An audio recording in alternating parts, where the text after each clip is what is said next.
It's Tuesday, February 26th, Wednesday, February 27th, if you're on the East Coast, across the pond, or down under. And this, my friends, is Spaced Out Radio. Hope you had a great day and night. I am your host, Dave Scott, broadcasting to you live from the Great White North on top of the mountains of central British Columbia, right here at SOR headquarters. We welcome you to tonight's show, including Deep Talk Radio and Revolution Radio. If you want to take a listen to our archives, they are free at youtube.com/Spaced Out Radio. Just do old Davey the favor, hit that subscribe button. Our website is spacedoutradio.com, where we have a plethora of features for you. You could rock out to Bumblefoot, go shopping at our space. Read up on the SOR Newswire put together by Captain Shirk, and so much more. Tonight's show is channel in Suho. Sebastian Martin brings high-quality messages to the masses. Head to our website, click on the Insuho banner, and obviously check it out and subscribe today. Every couple of months, we are joined by a resident master of music, former MTV Raps and New York City radio star Ian Holt. Ian's a jack of all trades in the entertainment industry, from radio to co-authoring the sequel to Bram Stoker's Dracula. These days, Ian runs Alt House Productions, a movie company that's currently working on a film called Unhinged. Ian's love and fascination with the horror and paranormal genres has him studiously looking for answers to why people love to be freaked out, whether they're in a theater or in a real-life situation with ghosts. Then at the bottom of hour number 3, I will bring you the SOR Newswire, brought to you by Paranoia Magazine. Mr. Ian Holt, it's been a couple of months since we had you on. It's the first time in 2019. Glad to talk to you, my friend. Glad to have you back. How are you? I'm great. Glad to be back. Always glad to be back. What have you been up to lately, my friend? Well, I'm working on a couple of new projects that are not in horror, surprisingly. A couple of things to do with the music industry still. You know, my other passion, something with the Beatles. That's all I can say right now. But we'll know more soon. I'll be able to tell more. Oh, you don't like being secretive with our fans, so this must be pretty big. We think it is. We hope it is. But on the horror front, we just finished the last cut of Death Metal. So that's going out to the distributors, and hopefully we'll have a release date for that soon. And let's see what else. Oh, and we're moving ahead with the Public Enemy documentary, which is almost done. So a lot going on. Great to have you actually putting some or seeing some work out there. I'd love to see that Public Enemy. Of course, you were gracious enough back on my birthday last year, since you and I share our birthdays on the same day, to bring Keith Shockley on Spaced Out Radio, who's part of the Rock and Roll Hall of Fame and, of course, of Public Enemy fame. When you look at doing a story like that, whether it's in music, whether it's in horror, how do you go about picking the topic? Well, for a documentary, it comes from the interviews, the pre-interviews, like, we'll ask about his life and what influences were, what the main events that changed the course of his life are, and then we'll see what caused them, and try and find a storyline. Like with the Public Enemy documentary, it was difficult at first, because what story are we telling? Because it was such a large mosaic of people involved in Public Enemy. So whose story is it the focus of? And we figured out that almost all of them were from Roosevelt, Long Island, and the political circumstances of Roosevelt is what shaped their lives. So, you know, they had like excuse me, they had the after school, you know, city center and after school summer classes where they learned to DJ and they learned African American studies about history. And then when Reagan came in, he decided to cut the federal budget for social programs to give the tax cut. And the city closed all those different programs that kept the Public Enemy kids off the street. So we realized that that's what was the moment when they decided to get political. So the circumstances in the country created Public Enemy. and they decided to fight back and make noise with their lyrics and their music instead of doing the party music everyone else was doing. So for them telling us the story, we figured out what the angle on the documentary would be. That sounds very intriguing, Ian. Hey, for our people, because since you were last on, we've added 2 new stations in Reedsport, Oregon. We have KDUN, 1030 a.m., and, of course, in Ridgecrest, California, 93.7 KZFX. Wow, let's get them to understand who you are. You're a good fan and a frequent listener and guest on this show. How did you get involved in the paranormal/horror genre? Well, it started when I was a kid, really. I mean, I moved from Brooklyn to Long Beach and Long Island, and this was before, you had video games and all that. So my grandma gave me a couple of board games that I could play with, and one of them was a Ouija board. And I found out later, this is, me finding this out later, but at the time I didn't know. I was playing with it, and I guess I opened the door, they say, or something, and weird things started happening around the house. And it was at the same time that the Amityville horror was happening. So all this was in the newspaper everywhere, and I think it was a big part of my childhood. I started loving horror movies because of it. Like, I always tell the story. My parents wanted to take me to see the animated movie Charlotte's Web. I didn't want to. I cried and cried and cried. They said, "What do you want to see? What do you want to see?" Only wanted to see The Exorcist. They said, "It's too scary. You can't go." But they took me, and then I laughed all the way through it. So I think I always just enjoyed the horror genre. I always looked at it like a challenge to get through the movie and not be scared. Well, that brings up a good point, because and it leads to our Thought of the Dave question today, which I'll get into with you in a little bit here. But for a lot of people, they love that rush. They love that feeling of being scared in the horror movie genre. Why do you think that is? I think part of it is just an amusement ride for some of the movies, just like a roller coaster or a fun house. For others, I think it's almost like cathartic, like it's in the 80s, you had the slasher films. And most of that was, the cool kids, the bullies, and all the beautiful women that the regular kids couldn't get, the nerdy kids, they were always killed first. And it was always the good girl that lived. So it's kind of like, I love getting back at those kids in high school. It bothered me. Part of it was that.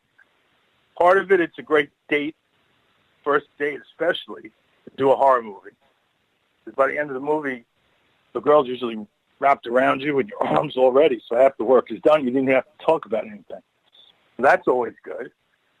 And I think there's something within all of us about the fear of death.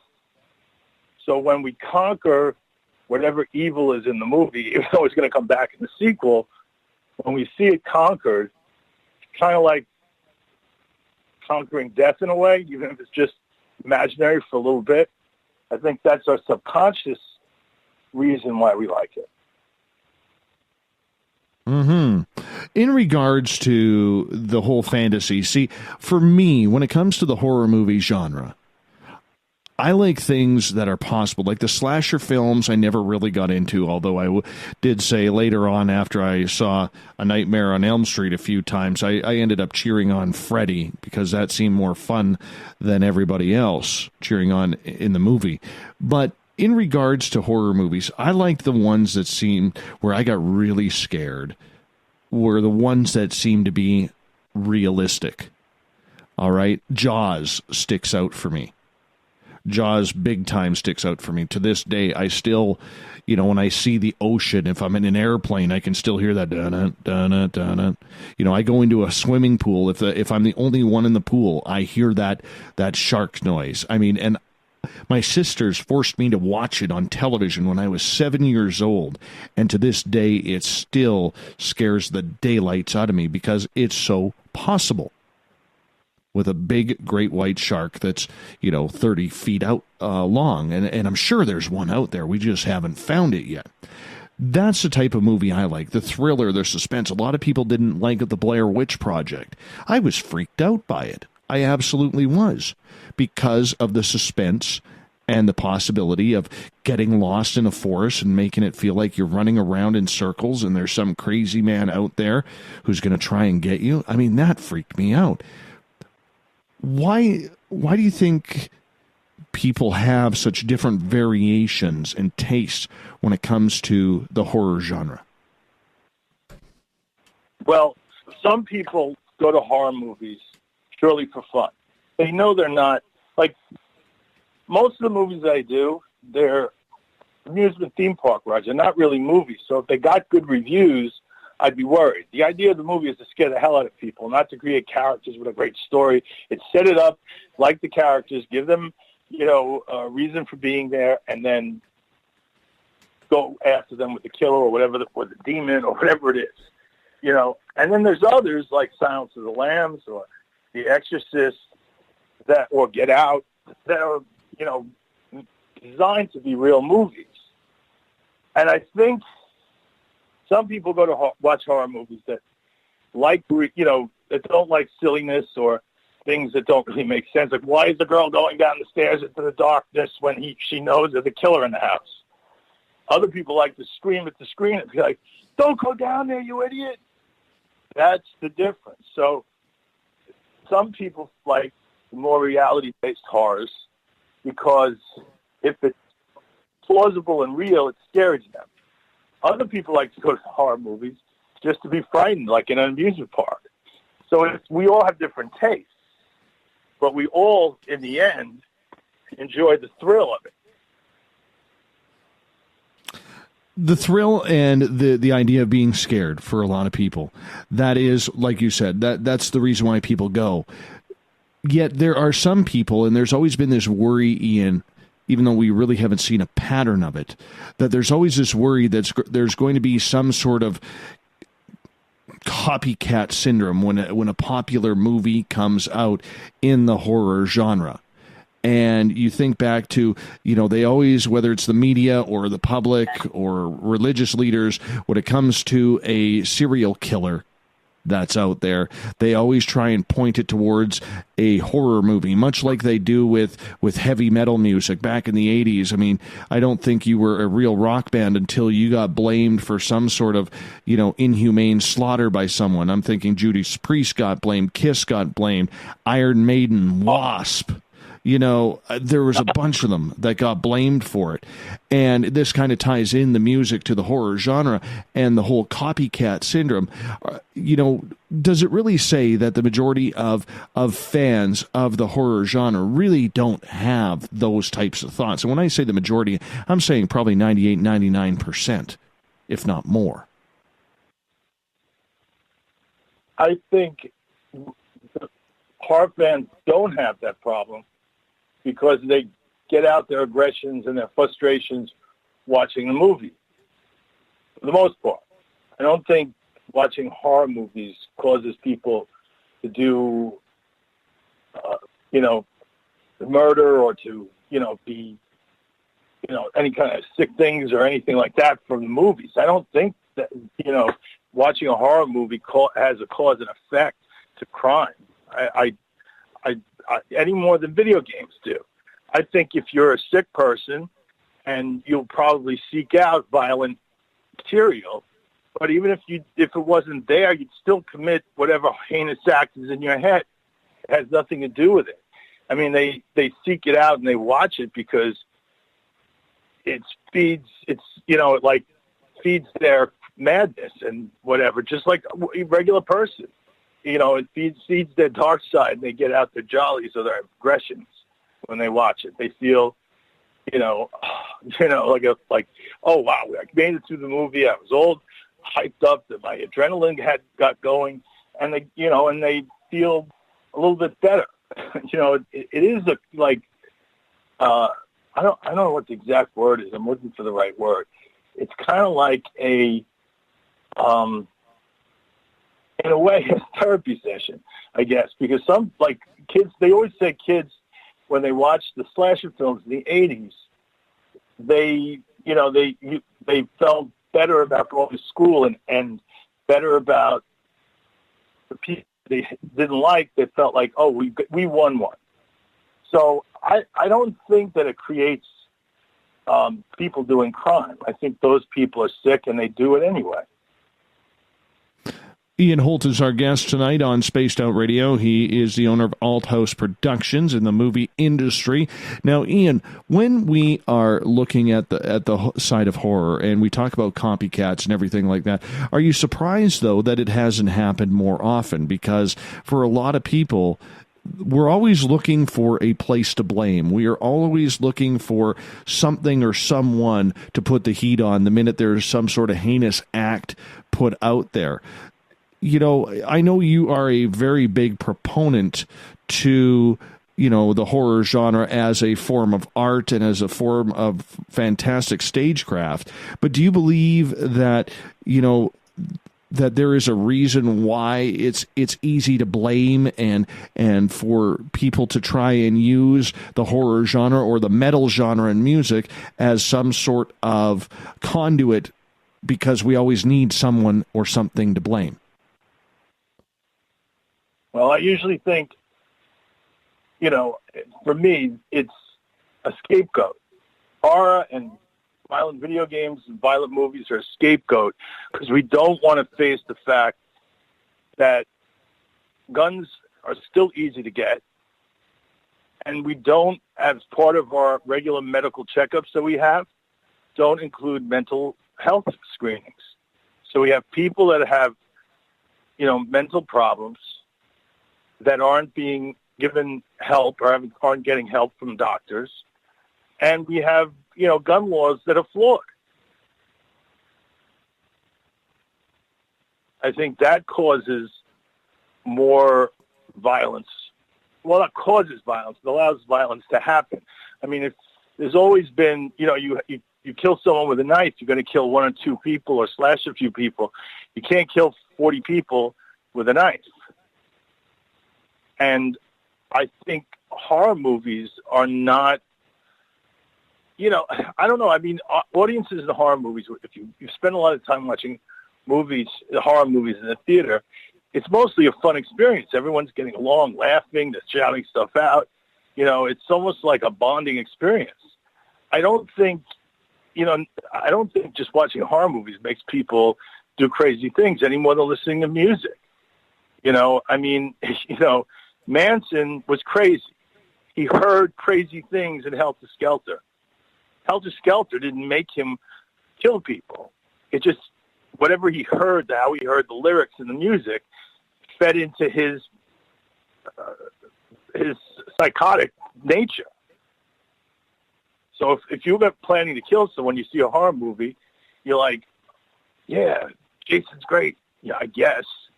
You know, I mean, we root for Freddy, we root for Jason, we root for the killer a lot of times because the characters in the horror movies are idiots. You know, most of them in some of the movies, especially the 80s slasher films. I mean, did anyone root for Buffalo Bill and Silence of the Lambs? Did anyone root for the Demon and The Exorcist? No, because they're well-designed films. Well, I think the reason why people didn't was because of the fact that they were movies that hit close to home. They weren't just some sort of slasher film. Right, but there were also morality tales. Like Saw is very clearly a morality tale. But most horror is morality tales. You know, it's always if you're a good person, you probably live. If you do bad things, the killer's going to get you. I mean, we see that over and over again. Yes, be a good person. I don't know. I really don't know about that. I've seen enough of that, man, where things just end up happening to good or bad people. Freddy didn't care, man. Freddy did not care who he was slicing up. He should have been on he should have been on an infomercial. Him and Billy Hayes. But wait, there's more. Freddy was getting revenge for being killed by the kid's parents. So the sins of the parents, mother and father, were visited upon the children, which is, something that goes all the way back to, ancient times, where they would, even in The Godfather, right? The Godfather had to kill all the men in the family so they don't come back for revenge. And Freddy, because the sins of the father fell on little Vincent Andolini, right? Or Corleone, the Godfather, right? In Godfather 2 in the beginning. So I think the horror, Freddy is a different kind of horror movie where the kids should all be innocent, and they're all can't sleep and have this dream monster coming after them because of what their parents did.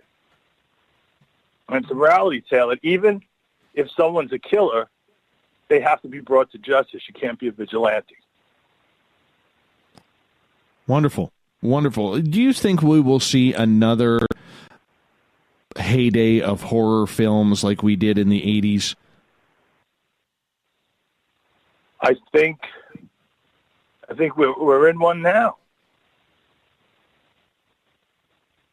I mean, last year we had a horror film nominated for Best Picture. And horror movies are making tons of money at the box office. Look at the Conjuring series. Very true. It's just not, for us who are a little older, we remember the 80s where every week there was 5 movies, 5 slasher movies coming out, 5, crazy thrillers, horror movies. And it burned out the genre. I think they're a little more careful today. And on that note, Ian, I'm going to get you to hold on here and chill out, relax for a little bit, because we are going to step out for a break at the bottom of the hour. Ian Holt is our guest tonight on Spaced Out Radio. He is the owner of Alt House Productions. He's into creating great movies. If you want to check them on out, he's got a few underway right now. Ian's also formerly of MTV and the co-author of Bram Stoker's Dracula, the second edition. Ian Holt, more horror talk right after this.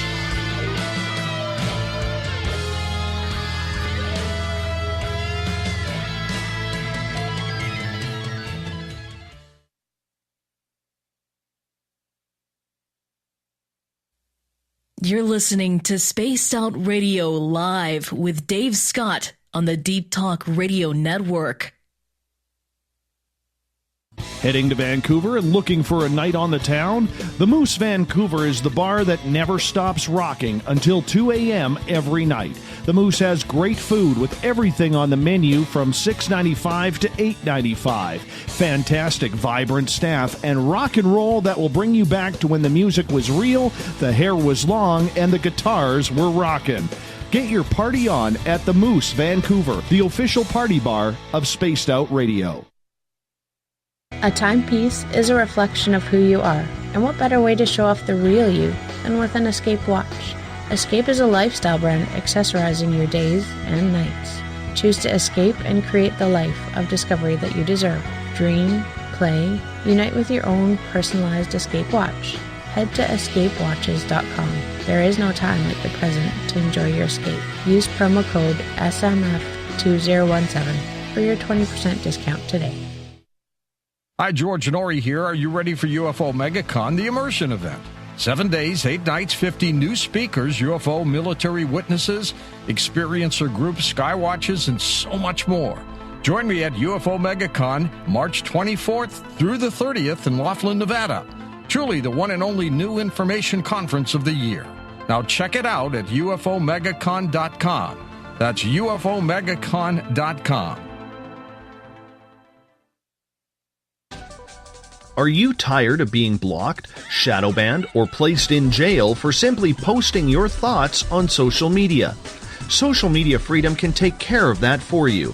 Social Media Freedom is the newest and one of the best free new apps that allows you the freedom to post what you want when you want. It takes seconds to download from your app store. Come join the tribe at Social Media Freedom. It's time to set yourself free. Looking for a place to advertise at a very reasonable cost? Look no further than Spaced Out Radio. SpacedOutRadio.com has an advertising tab that you can click to check out our daily, weekly, and monthly packages to play on the radio, or our website including social media. From commercial spots to banners, we have it all. Check out our competitive pricing today.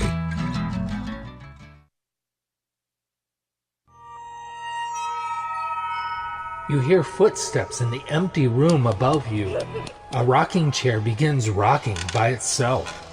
Don't be afraid of the things that go bump in the night. Reach for Spirit Storybox, the iPhone app the Huffington Post UK called the only ghost hunting app you will ever need. Spirit Storybox. The spirits are telling their stories. Are you listening? Visit purpleplates.com today. For over 40 years, the Purple Energy Plates have been delivering amazing results for their many customers. Inspired by the great genius Nikola Tesla, the harmony, healing, and energetic effects of the plates have proven over and over to be beneficial and often miraculous to thousands of customers. Check their site for daily specials and choose from their many energy products. You won't be sorry. Visit them today at purpleplates.com. Hello, this is your guitar man, Ron Bumblefoot Thaw, and I have to tell you, I love the response I get for Little Brother is Watching from Spaced Out Radio fans. It's amazing how music can inspire and make people think deeper about what's going on in the supernatural world. You can head over to my website, bumblefoot.com, to check out my music, my guitar workshops, my touring, even check out some of the hot sauces that I'm working on. And make sure you keep on listening, because with Spaced Out Radio, you know Little Brother is watching. Are you intrigued by Paranormal Talk Radio? You'll love the new Paranormal Radio app from TalkStream Live. You'll find a great selection of talk shows covering UFOs, ghosts, strange phenomena, and much more. Download the Paranormal Radio app now and start listening to the very best in paranormal talk entertainment, including the network you're listening to right now, the Paranormal Radio app, free in Google Play and the iOS App Store. Did you know Spaced Out Radio runs 7 days a week? Hi there, this is Tessa Nicole Thomas, and I'm here to take you on a paranormal journey each Saturday and Sunday night. Why change the station when you have it all right here? Together, we'll hang out and share some strange and scary stories. And don't forget, we have Psychic Sundays as well, so come tune in Spaced Out Weekend. We get going at 9 p.m. Pacific, midnight Eastern, only at spacedoutradio.com, where we own the night. We're bringing scientific thought to the paranormal. Hi there, this is Spaced Out Radio scientist Chris Cogswell. Join me, Chris Zuger, and Dave Scott the second Wednesday of every month, where we break down the who from the woo when it comes to everything paranormal. We'll investigate and try to bring sensible answers to those straight and sometimes outlandish questions people have. Hey, not everything has an answer, but we'll do our best. Listen in to Reality Paranormal only on Spaced Out Radio. Coming soon to our website, spacedoutradio.com, is the SOR Space Travelers Club. For just $5 a month, you can get into a private area on our site where you can hang with other listeners in our chat room, post in our forum, and check out a bunch of exclusive content and store that won't be found anywhere else, including a nightly after-show party with Dave. It's going to be the best $5 a month you're going to spend. The SOR Space Travelers, only at spacedoutradio.com. Hi there, this is Geraldine Orozco from San Francisco's Bay Area Meditation.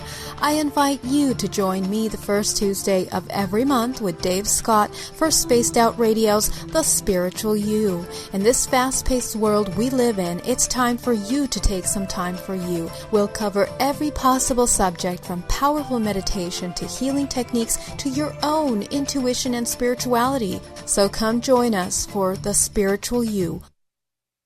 So, you love talk radio? Then you'll love TalkStreamLive.com. TalkStream Live is always on, 24/7, with the best streaming talk shows. Find your favorite talkers and discover some new ones. It's free, readily available online or on mobile with any smartphone or tablet. Finding your favorite talk shows all in one place has gotten a whole lot easier. Just go to TalkStreamLive.com. Be sure to download the free apps from Google Play or the iTunes App Store.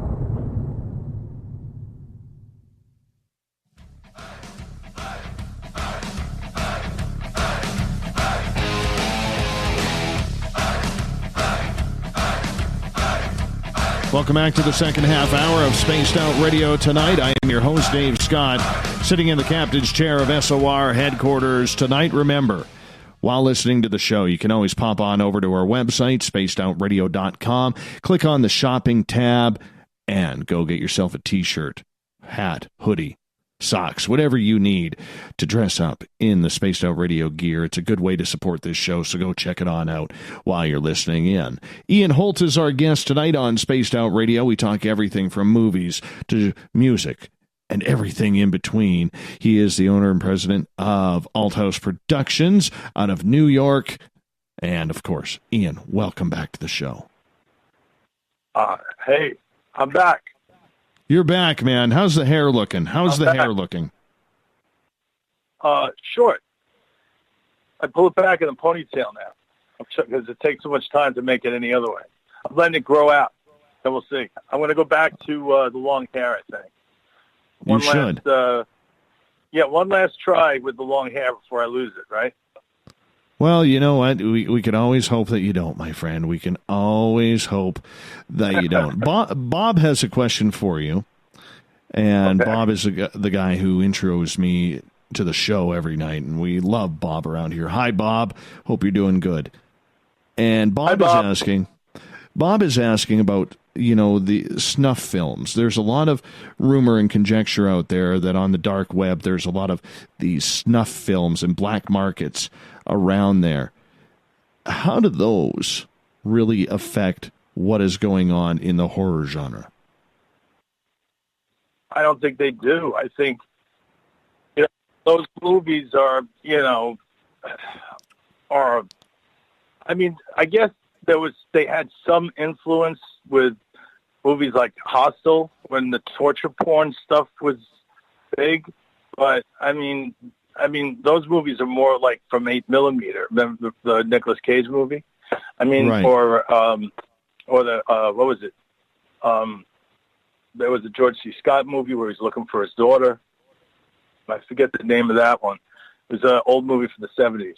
But those movies are, horrible, and they're not really even movies.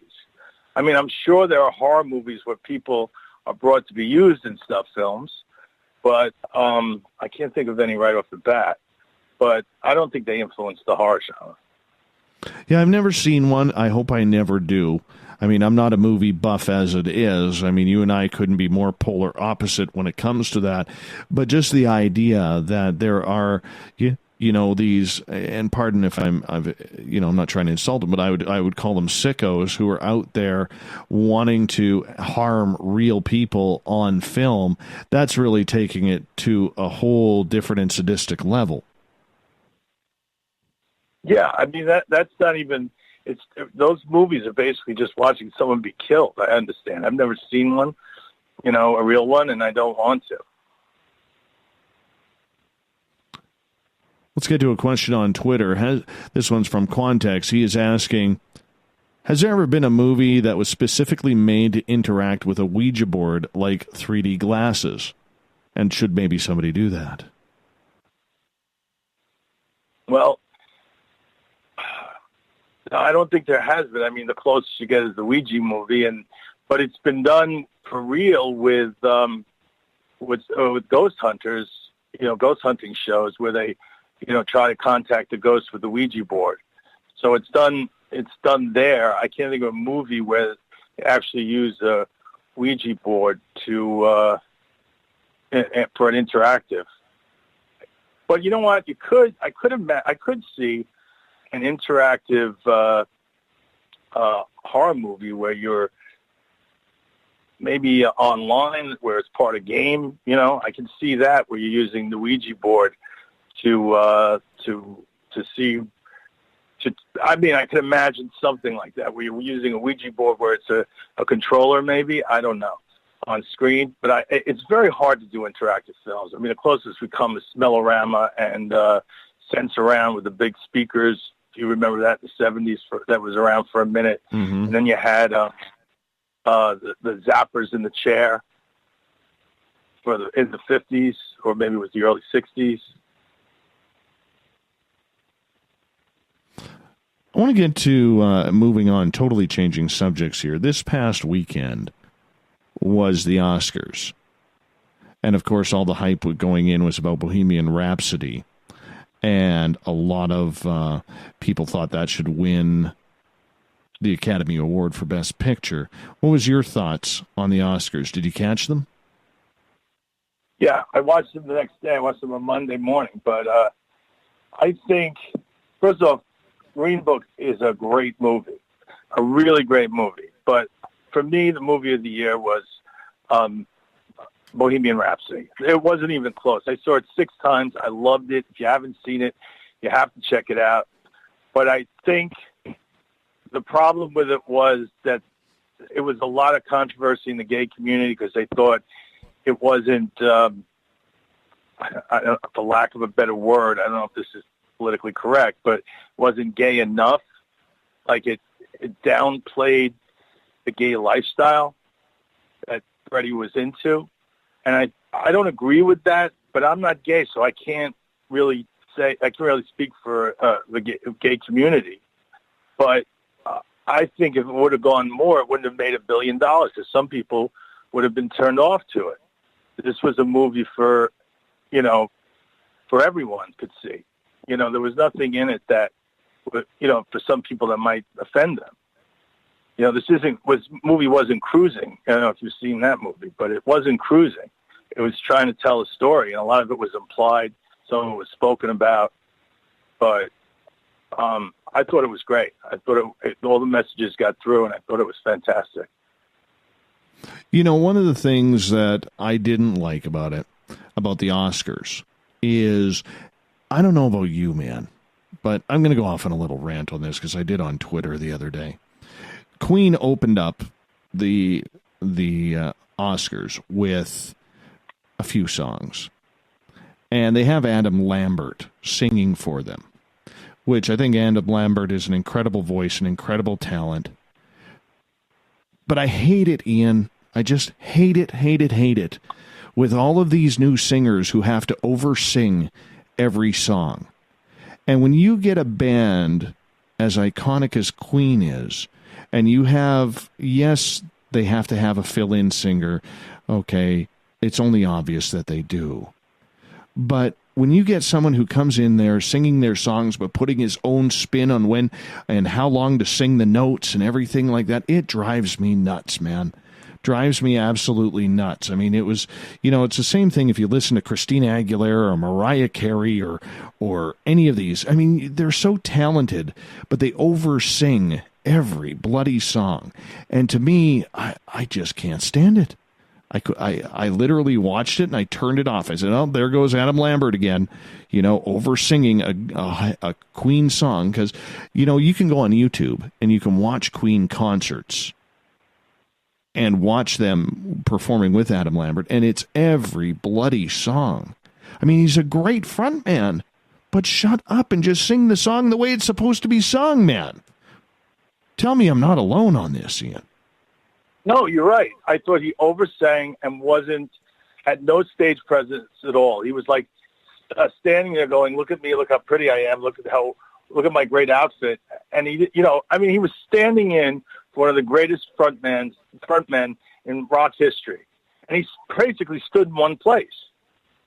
I mean, they're asking for $500 a ticket to go see Queen with Adam Lambert. I would never pay that to see Adam Lambert. I mean, he has a good voice, but, he didn't do any, he didn't move on the stage. He didn't make it exciting or fun. And, you know, he didn't do any kind of, it was just like singing it with no emotion and no thrill. And he tried to hit high notes and extend things and sing it differently, like you say, trying to show off. And I would have been happy if he just ran around from one side of the stage to the other. You know, I mean, when he sang "We Are the Champions" or whatever, it was just awful. I don't get it. I guess that's, you know, I kind of laugh about it because I look at it and I remember my parents saying, "Oh, your music sucks," compared to what ours was in the 50s and 60s. And then I look at it now and I listen to what my daughters play. You know, my oldest daughter's 20, my middle-aged child is 16, and I listen to what they play. And I think, your music sucks. And I just can't believe the 30-year cycle on this, man. I really can't. But the amount of over-singing in songs today, I mean, yeah, great. You got a great singing voice. How about using it rather than sounding like a banshee running through a horror movie looking for its next kill? Well, the problem is that most people who sing the songs don't write them. So they're not telling giving a message or a story to the song. They're mostly just singing it. They get a song and they sing it. The producer tells them what to sing, and they just try and do vocal acrobatics to, you know, make up for the fact they're really not stars and the song's really not that great. You know, when Pink, you know, sings a song about her life or what's her name? Jagged Little Pill. I can't think of her name. Alanis Morissette. On Morissette, when she sings her songs. It's personal. She wrote them.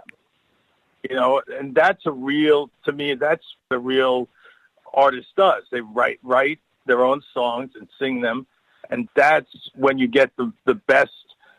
Even if their voice isn't great, you still get the meaning of the song, and that's what makes it special. I mean, like the one guy who could, you know, sing other people's songs and make it his own was Frank Sinatra, but he was also a great actor. That is true. That is very, very true. Do you think singing will ever come back to what it was? Because we're not seeing or hearing the lyrics of a Paul McCartney or a Paul Simon or you know, a Willie Nelson in the country genre. I guess the closest today would be somebody like Pink or somebody like that, where it's not so techno and it's not everything. It's about getting back to actually singing a song that has lyrics of meaning rather than talking about what you're going to do to your boyfriend or girlfriend and you know, all the mollies you're going to pop. Yeah, I mean, the lyrics today are not like, you know, there are groups that are doing great stuff, but you know, the music industry is so fractured. You know, and when you're not in, like, I think in college or high school, it's hard to find all the bands that, you know, that are doing good stuff, you know, because you wind up, I think, you know, because you have so many people around you every day with listening to music, so you know what's going on. You hear more different bands. When you're on your own, you got to go search for them, you know, once you graduate, so it becomes harder. So, you know, like Bumblefoot. Like, you know, not everyone knows that he has all these solo albums that he's done, and he's fantastic. No, I would agree with that. I mean, obviously, I would have to agree with that. But has the art of songwriting changed that much that artists can't really express themselves the way they want to get into? I mean, Lady Gaga mentioned that in her post-Oscar winning speech that, you know, it's an ugly, she kept on repeating that it was a very ugly business, that it doesn't allow, you know, and I'm paraphrasing here, a lot of room for creativity anymore. Why is that when that's what actually created the entire genre? You know, what has happened with the music industry today, the records really don't mean anything. It's about the tour. That's what the albums are. Like you sell 12 million albums today, and you're a giant star. If you sold 12 million albums, before they were digitized, you were okay. I mean, people were selling like 40, 60, 80 million records. Today the record is basically pirated as soon as it comes out, and it's basically just an excuse to do a tour, and that's where all the money is, because they're charging, $200, $250, $300 a seat. So the music is almost, irrelevant, especially if you're, an older band that has a lot of hits. You're basically going out there to play your hits, not your new stuff. When like, you think Van Halen is going to play their new stuff when they tour? They're going to play all the classics. There's nothing that pisses me off than when you go to a rock concert or any concert indeed, and you want to listen to a certain song and it doesn't get played. You just feel heartbroken, like you leave the show feeling empty. Yeah, I mean, but if a singer has so many hits, or a band has so many hits that they can't play all their hits, in one concert, I mean, usually that's a good band anyway, so they're probably really good to see. I mean, do you think U2 could play all their hits in one concert? Never. Or you just be like Guns N' Roses and just stay on stage until you get them all in. Very few bands putting on 26 to 29 songs a show these days. Well, Springsteen and, Billy Joel is known to do long concerts and stay longer. So, I mean, it's a courting. A lot of people have to get on a plane and go to the next gig. So you never know, really. I mean, you never, if you like the band, you go in to see them live and hear them play whatever they play live, which is another reason that I don't really go to concerts. It's like I'd rather listen to the record or, on the DVD or, the MP3. I'd rather listen to that than go see them live. It's just, I don't know what the fascination with seeing people live is. Because it's not really like in the old days when you went to see a group. You're usually going to see one person now. Everything's solo acts today. How many bands are there? I mean, we had, a couple for a while, but they kind of like, they haven't done anything good for a while. Like, or people died, like Linkin Park, and it's just, I don't know. It's just the grunge era kind of faded away, and you still have Pearl Jam, but I mean, they haven't had a hit. They don't even put their songs on the radio. So you got to go search for which albums have the best songs, unless you're like really have time to do it. And once you get to a certain age, you don't have time to go looking for music like that. You want to know what's hip and just grab it, or what is good. So. I think nobody cares anymore about the music. You just want to see the old songs. You want to hear the standards. You want to see your favorite group play their favorite songs, and that's what you're paying for. And, even if the Rolling Stones ever tour, the last couple of albums, does anyone even know what they were? No. I've never been a Stones fan. I couldn't tell you. Well, even if you were, you probably wouldn't even remember the last couple of albums. Well, let me ask you about rap music, as we got about 2 minutes here before we got to go to break. Okay, you listen to today's rap music. It's all about gangs, real hardcore drugs, alcohol, ripping people off. And back when you were hanging out with the boys from Public Enemy, it was about a lifestyle, about being held down and fighting their way to the top for recognition and stability in their lifestyles. I mean, Ice-T on the West Coast has even talked about that. What's your thoughts of the way the rap genre has changed, where it's gone from very deep, political, methodic lyrics to something of more of a violent lifestyle?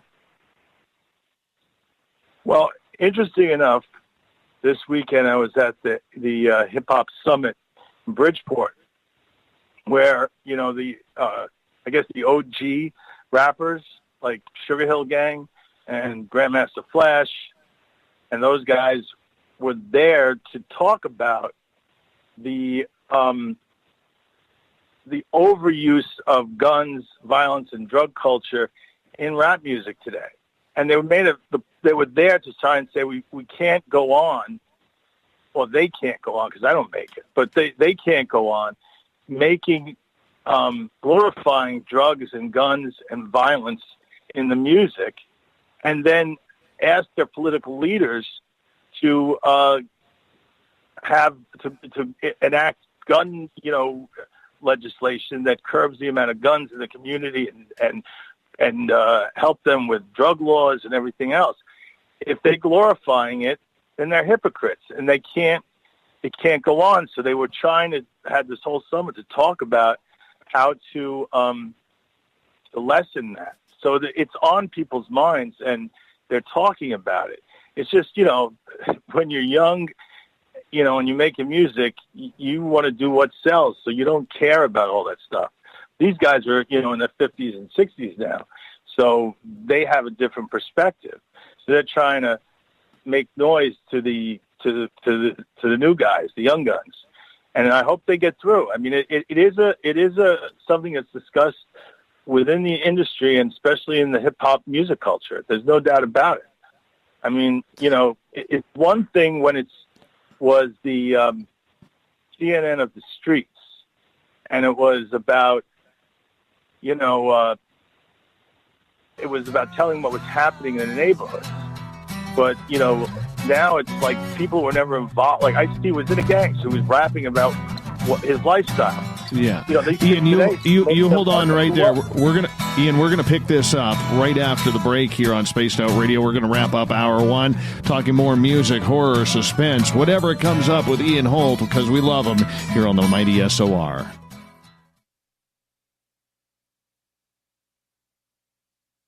Every night on Spaced Out Radio, we have places for you to hang out. Hi, this is Carl. Join our SOR Space Travelers group on Facebook for live chat. On Twitter, using hashtag Spaced Out Radio. You can also join us in our Spreaker chat room.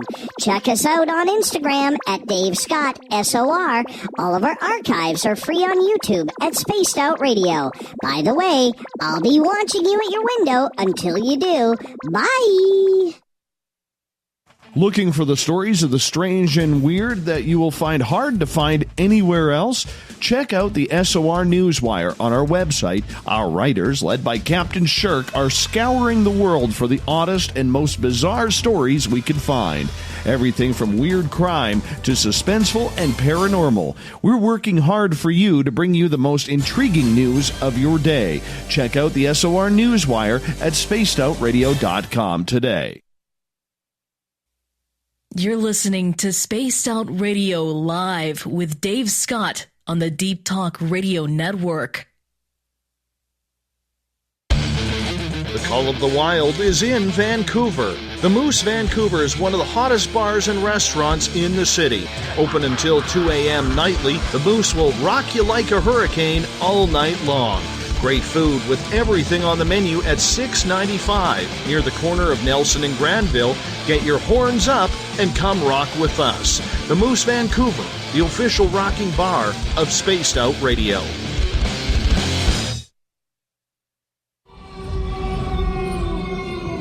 Hey, this is Canadian Paranormal Investigator Mike Moore. The third Wednesday of every month, I'll be teaming up with Dave Scott to bring you Ghosts of the Great White North. Each month, we will bring on guests from across Canada to discuss their ghostly encounters. Canada is a paranormal hotbed with stories you've never heard, so we're going to bring them to you. So get comfy on your Chesterfield, grab a donut, and join us, eh? Hi, George Norrie here. Are you ready for UFO MegaCon, the immersion event? 7 days, 8 nights, 50 new speakers, UFO military witnesses, experiencer groups, skywatches, and so much more. Join me at UFO MegaCon, March 24th through the 30th in Laughlin, Nevada. Truly the one and only new information conference of the year. Now check it out at UFOMegaCon.com. That's UFOMegaCon.com. We are getting ready to relaunch the SOR Space Travelers Club at spacedoutradio.com. For $5 a month, you can join us for a plethora of features found nowhere else. Hang out in a private chat room during the show and after party. You can check out some exclusive content and a store specifically for you, as well as a private listener forum where you can post your thoughts, stories, and pictures. The SOR Space Travelers Club, coming soon to spacedoutradio.com. You know, it's hard being the bad man of ufology, but that's just the way that I like it. This is Chris George Zuger, and I'll be hanging out with Dave Scott and SOR scientist Chris Cogswell for Reality Paranormal, the second Wednesday of every month. And our job is to break it down and come to conclusions as to what is really going on in the supernatural world. I'd love for you to join us right here on Spaced Out Radio. The freedom to post what you want, when you want. That's the social media freedom you need. Social Media Freedom is the free app in your app store. No need to worry about going to jail or being shadow banned any longer. It's the freedom to say what you feel. The freedom to know Big Brother isn't watching. It's the way social media is supposed to be. Social Media Freedom. It's time to set yourself free. Download from your app store today. Visit purpleplates.com today. For over 40 years, the Purple Energy Plates have been delivering amazing results for their many customers. Inspired by the great genius Nikola Tesla, the harmony, healing, and energetic effects of the plates have proven over and over to be beneficial and often miraculous to thousands of customers. Check their site for daily specials and choose from their many energy products. You won't be sorry. Visit them today at purpleplates.com. On the first Tuesday of every month, I encourage you to come along for a journey with me, Geraldine Orozco, on The Spiritual You. Together, we will take a look at how to access the highest expression of yourself and change your life. Consciousness, ET contact, health, and wellness, we can talk about it all. So come along for a spiritual ride with me, Geraldine Orozco, on The Spiritual You, only on Spaced Out Radio. Looking for a place to advertise at a very reasonable cost? Look no further than Spaced Out Radio. SpacedOutRadio.com has an advertising tab that you can click to check out our daily, weekly, and monthly packages to play on the radio, or our website including social media. From commercial spots to banners, we have it all. Check out our competitive pricing today. Find your escape where time has no limits. It's about living today and cherishing the heritage of yesterday. A spirit of adventure for what is new with the nostalgia of the past. Your timepiece is a reflection of who you are. Life surrounded by beauty from the world around us to the soul within. EscapeWatches.com. There is no time like the present to enjoy your escape. Use promo code SMF2017 for your 20% discount today. So, you love talk radio? Then you'll love TalkStreamLive.com. TalkStream Live is always on, 24/7, with the best streaming talk shows. Find your favorite talkers and discover some new ones. It's free, readily available online or on mobile with any smartphone or tablet. Finding your favorite talk shows all in one place has gotten a whole lot easier. Just go to TalkStreamLive.com. Be sure to download the free apps from Google Play or the iTunes App Store. Get your horns up with me on Spaced Out Radio. This is Ron Bumblefoot THAL. Come tune in to SOR where you can hear me rock out with Little Brother Is Watching, the official theme song of Spaced Out Radio. And then come on over to bumblefoot.com where you could find out about my tour schedule, my music, and everything else. Bumblefoot.com keeps you up to date on what I'm doing and the best way to stay in touch with my music and music camps. Sign up for my newsletter at bumblefoot.com and remember, Little Brother Is Watching. You hear footsteps in the empty room above you. A rocking chair begins rocking by itself. Don't be afraid of the things that go bump in the night. Reach for Spirit Storybox, the iPhone app the Huffington Post UK called the only ghost hunting app you will ever need. Spirit Story Box. The spirits are telling their stories. Are you listening? You're listening to Spaced Out Radio with Dave Scott. Follow Dave on Twitter at Spaced Out Radio and on Facebook, Spaced Out Radio Show. Welcome back to hour number 2 of Spaced Out Radio. Tonight, I am your host, Dave Scott. Thank you so much for being with us. Tomorrow night on the show, Dr. Mike Masters joins us. We're going to talk about his university UFO studies. We get going at 9:06 Pacific, 12:06 a.m. Eastern at spacedoutradio.com. We welcome back everyone listening in on our terrestrial affiliates, KDUN, AM 1030 in Reedsport, Oregon, KZFX 93.7 FM in Ridgecrest, California, WQEE 99.1 FM in Noonan, Georgia, and UPRN 107.7 FM in New Orleans. On the digital side, hi to everyone listening in on Revolution Radio and Deep Talk Radio. Don't forget, you can also check out our archives for free at youtube.com/Spaced Out Radio. Just do old Davey the favor, hit that subscribe button. The Desert Clam has set the password for tonight in the SOR Space Travelers Club. Clepsydra. Clepsydra is your password. Make sure you use it wisely, Space Travelers, as the Clam sets the password each and every night right here on the mighty SOR. Our website is spacedoutradio.com, where we have a plethora of features for you. Rock out to Bumblefoot. Go shopping right now while you're listening at our Spaced Out Radio store, because you need one of our T-shirts. And, of course, you could read up on Captain Shirk's SOR Newswire and so much more. Every 2 months, we are joined by the horror man himself, Ian Holt. He is the owner of Alt House Productions. He's got a couple of movies and documentaries underway. He is also the co-author of the sequel to Bram Stoker's Dracula, which he is an award winner for. Mr. Ian Holt, always a pleasure to have you on, my friend. Always good to be here. You know, we're going to have you on back-to-back. We're going to have you on back-to-back months in April and May, because we got to do our birthday show in May. Oh, that's right. Coming up already. It's coming up huge. That's always a fun night. That's always a fun night. Yeah, I'm not doing the one chip challenge this year, so it should be a lot smoother than it was last year. That's for sure. That is totally for sure. I got to tell you, Ian. Not going to be as scary or exciting. No, but it burns. It totally burns. I can tell you that. I got to tell you, bud, I'm not feeling too well tonight. Why not? What happened?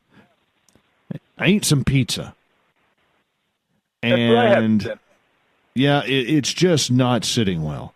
Not sitting well. You know when you feel it gurgling and you're not sure whether or not it's going to digest, or you're going to have to bring it on up? You know what I'm saying? Right. Yeah. New people bought the local pizza place in town, because we don't have a lot of selection up here. And ever since they took it over, been reading a lot of bad reviews about it online, about how the food changed. I figured, you know what, I'll give it a shot. What the heck? They had good pizza in the past. How bad can it be? I'm finding out right now. It's terrible. Terrible. Yeah. Don't get it. You know, how do you screw up a pizza? We had this great pizza store in restaurant, I should say, in Long Beach, all growing up. Then it was sold, or it was passed to the next generation. Now it's horrible. Every time I go there, there's so much cheese on it, I get sick. So, I mean, you got to be careful, because, I mean, today, you know, it's like with so much, you got so much going on, you, me, all of us, right, that you get sick with food, and it could, the last time we had this, what was it for? It was a birthday party, and we got food from some Cuban place, and we had mussels, and everybody got sick. Everybody really got sick. My dad got sick. I got sick. It was ridiculous. I was down for like 2 days. Terrible. Cannot handle it. Anyways, right before the break, we were talking about music, and we were talking about, you were at this symposium in New York this past weekend about, you know, the rap stars of the past who really created the genre, talking about the new rappers who are very much into guns, into violence, into, defaming women, and so on and so forth. The genre has really changed. It's about more of a gang thug life style now than it ever was before. And I had to cut you off during the break. But when you talk to people like T-Money, or you talk to people like Keith Shockley, good friends of yours from the Public Enemy days, what do they think about today's rap music? And because they are the icons, the people who have made it into the Rock and Roll Hall of Fame, do they have any pull with a more cocky, arrogant, younger crowd? Well, I mean, they do it with some. It's like in sports. There's some people that know the history and know who these people are. Who their forefathers are. And they have total respect and they listen to what they say and they want to work with them.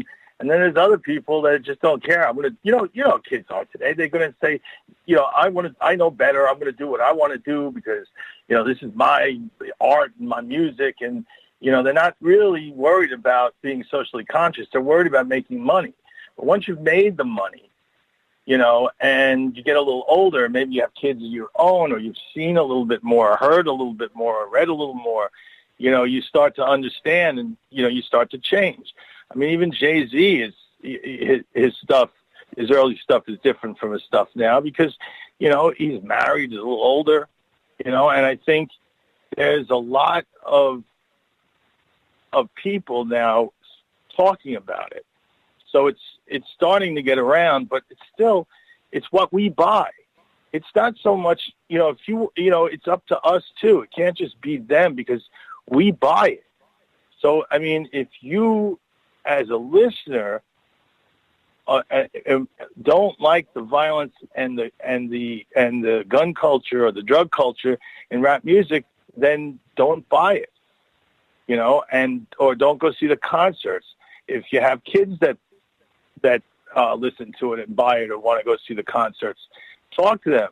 Maybe, if they're young enough, stop them from downloading it or buying it. We all have responsibility. It's, that the summit was, I don't know, it was on the news. They had the news people there. It was the newspapers.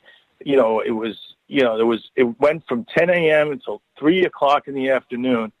And every panel had to do with how do they get through to these young people coming up to change the music. How do you get through? It's always not that easy. It isn't that easy, and it's much like everything in life right now. It seems the newer generations aren't paying attention to the past. It's almost like they've forgotten what history is all about, culture is all about. It's about living for the day, living for the moment, which is great in a free-spirited society. But on the flip side, it's always dangerous to forget where you came from. Oh, it always is. You have to remember where you came from. But if you're making money and, you're in the business to make money. So if you're making money, you're like, well, I'm not going to change. I'm afraid to change, or I'm afraid to do a different style because then I might lose my audience. So it goes both ways. People get, it's not easy to say to people, hey, I'm not going to do what I did before. It takes someone with a little courage to do that. Very true. Very true indeed. Do you see it improving, though? Do you see that message getting through to today's artists? Well, I think there are artists that write that kind of stuff, but there are also now artists that are talking like, what's his name? Drake. I mean, he's talking about being in love and this and that, and he doesn't, he raps, but he doesn't get into that. There are rappers that are not into the violence and drugs culture. So, if they start selling more and they're on top, like Drake is like the top selling guy. So why, the gangster rap, that kind of hardcore stuff is like almost a niche market. So, I mean, if more people like Drake keep selling and they keep putting out good records, people are going to copy them because they're going to want to get a piece of that audience. And that's how things change. It's what we listen to and what we buy that drives the content of the music. I mean, it's hard to say to someone, hey, stop making that music. He's like, but I'm making money. He made millions off of a song about a cell phone. And it was a brutal song. Exactly. It's terrible. Terrible. My goodness, my friend. My goodness. Let's shift gears here for a second, because we have had a lot of debate on Twitter, and I know you don't really dabble in the field of ufology, but I know it's a genre that you follow. There's a lot of debate recently, and maybe I stirred it up a bit. I know others have as well gotten into it about the idea, what about the media's role inside the field of UFOs. And when we look at that, Ian, there is a great concept going on. You're either on one side or the other, that you're being played by the media and the government, or number two, that there are people out there trying to get the message through, and the media is finally paying attention. When it comes to UFOs, what side do you stand on in the media debate, and what do you think their role should be? I think that they should report them when there's a mass sighting, when something, is hard to explain away easily. And I think that when you come up with something like swamp gas, you just don't accept it right off the bat. The media is like, oh, the government said this, and they're done with it because they think it's ridiculous. I don't see the media taking paranormal UFOs seriously. It's only the only time they report it is when, like the Phoenix Lights or something like that, when so many people see it that they can't deny it. And then they accept the stupidest explanation and move on. Like, oh yeah, the Air Force was dropping flares. Right? I mean, why don't they investigate that the way they investigated Watergate or Trump, the way they're investigating him? Yeah, it's a little bit ridiculous, because here's the thing. I think you would agree that the way the media has made fun of the topic of ufology for years, decades even, you would think that there is some sort of modicum of studying going on about this subject.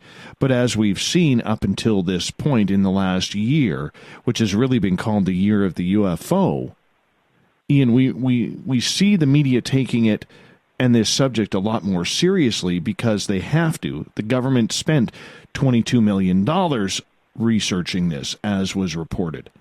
But you could also tell, if you have any experience with the media like you do, the mainstream was not prepared for this topic at all. No, they never are. When is the media prepared for anything? They keep trying to make the same news every night. You get a Republican on one side, a Democrat on the other, and that's the news, right? When you turn it on, that's all that's going on. We have people being killed in Venezuela and Argentina, and then it's like, they put it on for a second, and then it's like, let's go back to the latest Trump scandal. There's nothing new to tell about it. When the report comes in, or when someone actually has evidence and releases a report, then you report it. That's all they talk about. There's so much stuff going on around the world that I don't think they're prepared for anything. I think the media, least of all, something that they decide what the news is, and they think, that's just stupid, crazy, people that see UFOs and believe in that. It's people that go to the Comic-Con convention. Those are the people, or the sci-fi nuts. They write us off because they don't do the investigation, because scientists who, don't accept it. Do you believe Do you believe, though, that because now there is proof that the government was spending money on it, that it is something that they should be taking a little bit more seriously? Because the one thing that I've seen is there's been very little follow-up to the major stories that were released. Now, granted, some will say that's because the news is always changing. It's on a 24-hour circuit now, whereas back in the day when you could get into investigative stories, there was more time, and social media has played a big part of that. Or is that just excuse? I think it's an excuse. That's right. I mean, it's social media.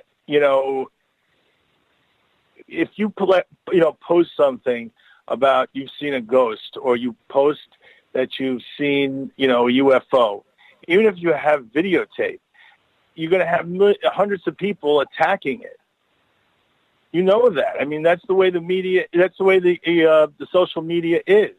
So the media, takes their cue from what they think the audience is.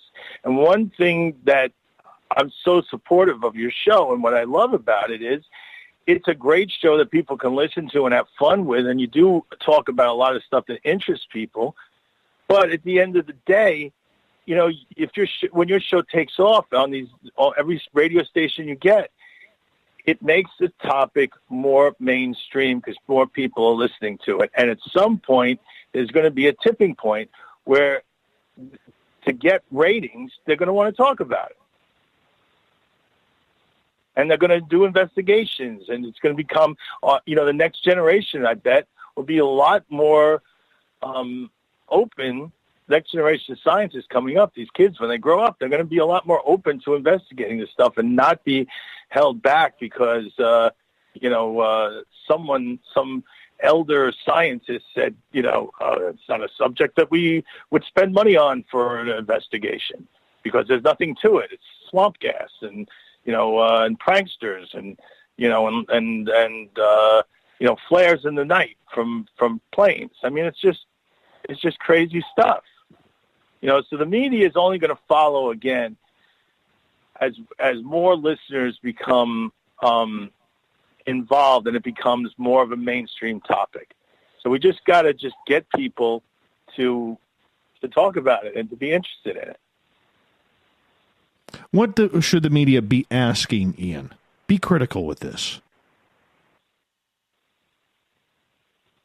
They should, I think, the media should be asking, I think when there's a sighting that's hard to explain away, and you get the right sighting, or the right footage, or it's seen by a lot of people, they all get footage of it, and the government releases some story, I think the media has to investigate it with the same skeptical eye that they would investigate if the Democrats said something and the Republicans said something different. They would investigate to find the truth between the two spins. And I think they need to do that with these sightings. Someone important has to do an investigative report on if it's real or not. Where did the government get? Where was the plane? Did it take off? Is there a record of the plane taking off at whatever base it came from? It's like, what kind of plane was it? What is put on the air? What a flare looks like? Do the experiment. Drop a flare. Right? I mean, they would do this in other stories, but it seems when it comes to anything paranormal or UFO, they just accept what's done and that's it. What the government says, and that's it. So I think they have to do a real investigation. They don't seem to provide a lot of counterpoint. That is probably one of the things that I have brought up the most in regards to this. It's like they've presented the information, the people to talk to, and they haven't gone for the counterpoint to see whether or not these groups are telling the truth. the way old school media used to be? Is it a fact that it's just to rush the story and get it out there, or do you think it's because we go back to what I said earlier about being ill prepared for this topic and that they don't even know how to cover it? I don't think they know how to cover it. I think they're ill prepared for the topic. This is not something they're used to. So the people, they don't know how to write it. They think most of the time when they tell these stories, it's like, oh, and by the way, today there was a UFO sighting over Phoenix, and the lights, and they show it. What is it? Ha ha ha! And they're making jokes about it. They don't take it seriously.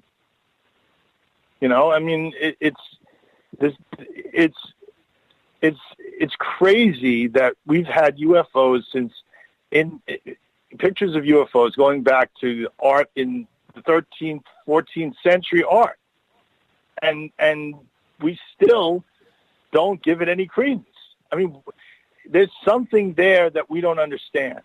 So why do you just dismiss it as crazy people or, conspiracy theorists? I don't get that. We got about 90 seconds here before we got to go to break.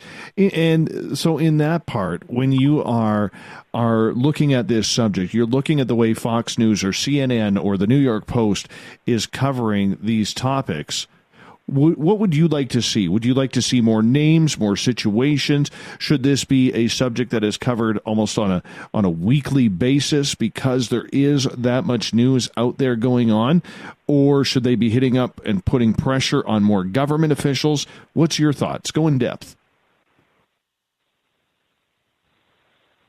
Well, I think the groups like MUFON and all this stuff, they got to take their best evidence and bring it to the media. They got to force it on. They got to try and get people to listen to it, get it in the newspapers, make appearances, talk about it when something happens. And then have people, write into the news shows, write into CNN and give the website and have a mailing list. I mean, they have huge followers. There's got to be millions of us out there that would say if there was a question and we want an answer, someone like a candidate takes, says, I'm going to do this, and this, send me money to do it, help me win, help me do it. Well, why don't we just say, hey, write in, start a writing campaign. The media's got to cover this. And they got to take their lead from shows like you that discuss these things in, when it's in a newspaper or we see it online, some obscure source. So we've got to talk about it to make people hear about it. And hopefully, absolutely. I mean, it's got to be a scientist. We've got to find scientists who are willing to talk about it. That's right. Ian, I'm going to put you on hold right there because we're going to escape at the bottom of the hour. More Ian Holt and Media Talk right after this.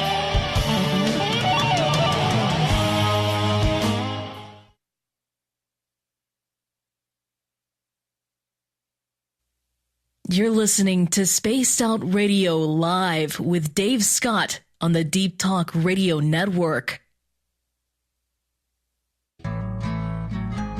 Looking for a place to advertise at a very reasonable cost? Look no further than Spaced Out Radio. SpacedOutRadio.com has an advertising tab that you can click to check out our daily, weekly, and monthly packages to play on the radio, or our website including social media. From commercial spots to banners, we have it all. Check out our competitive pricing today.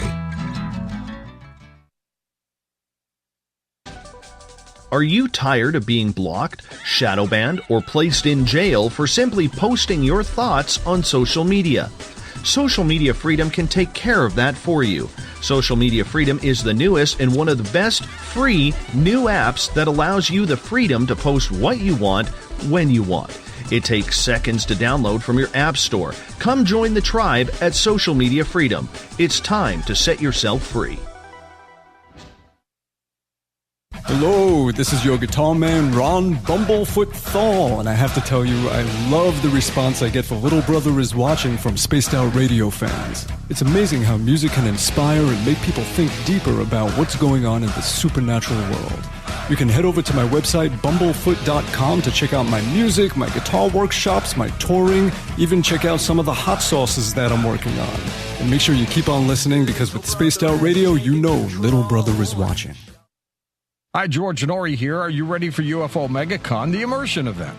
7 days, 8 nights, 50 new speakers, UFO military witnesses, experiencer groups, skywatches, and so much more. Join me at UFO MegaCon, March 24th through the 30th in Laughlin, Nevada. Truly the one and only new information conference of the year. Now check it out at UFOMegaCon.com. That's UFOMegaCon.com. Are you intrigued by Paranormal Talk Radio? You'll love the new Paranormal Radio app from TalkStream Live. You'll find a great selection of talk shows covering UFOs, ghosts, strange phenomena, and much more. Download the Paranormal Radio app now and start listening to the very best in paranormal talk entertainment, including the network you're listening to right now, the Paranormal Radio app, free in Google Play and the iOS App Store. Did you know Spaced Out Radio runs 7 days a week? Hi there, this is Tessa Nicole Thomas, and I'm here to take you on a paranormal journey each Saturday and Sunday night. Why change the station when you have it all right here?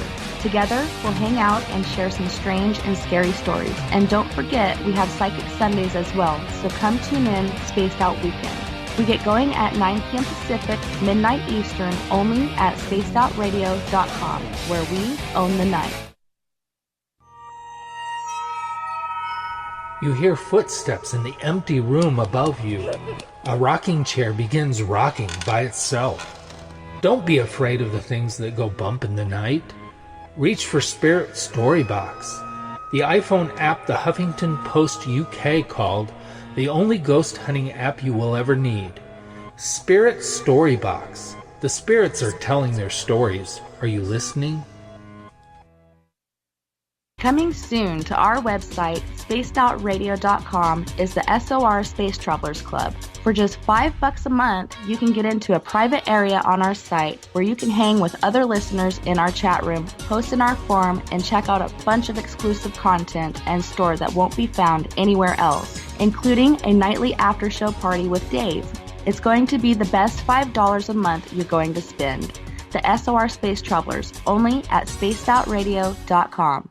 So, you love talk radio? Then you'll love TalkStreamLive.com. TalkStream Live is always on, 24/7, with the best streaming talk shows. Find your favorite talkers and discover some new ones. It's free, readily available online or on mobile with any smartphone or tablet. Finding your favorite talk shows all in one place has gotten a whole lot easier. Just go to TalkStreamLive.com. Be sure to download the free apps from Google Play or the iTunes App Store.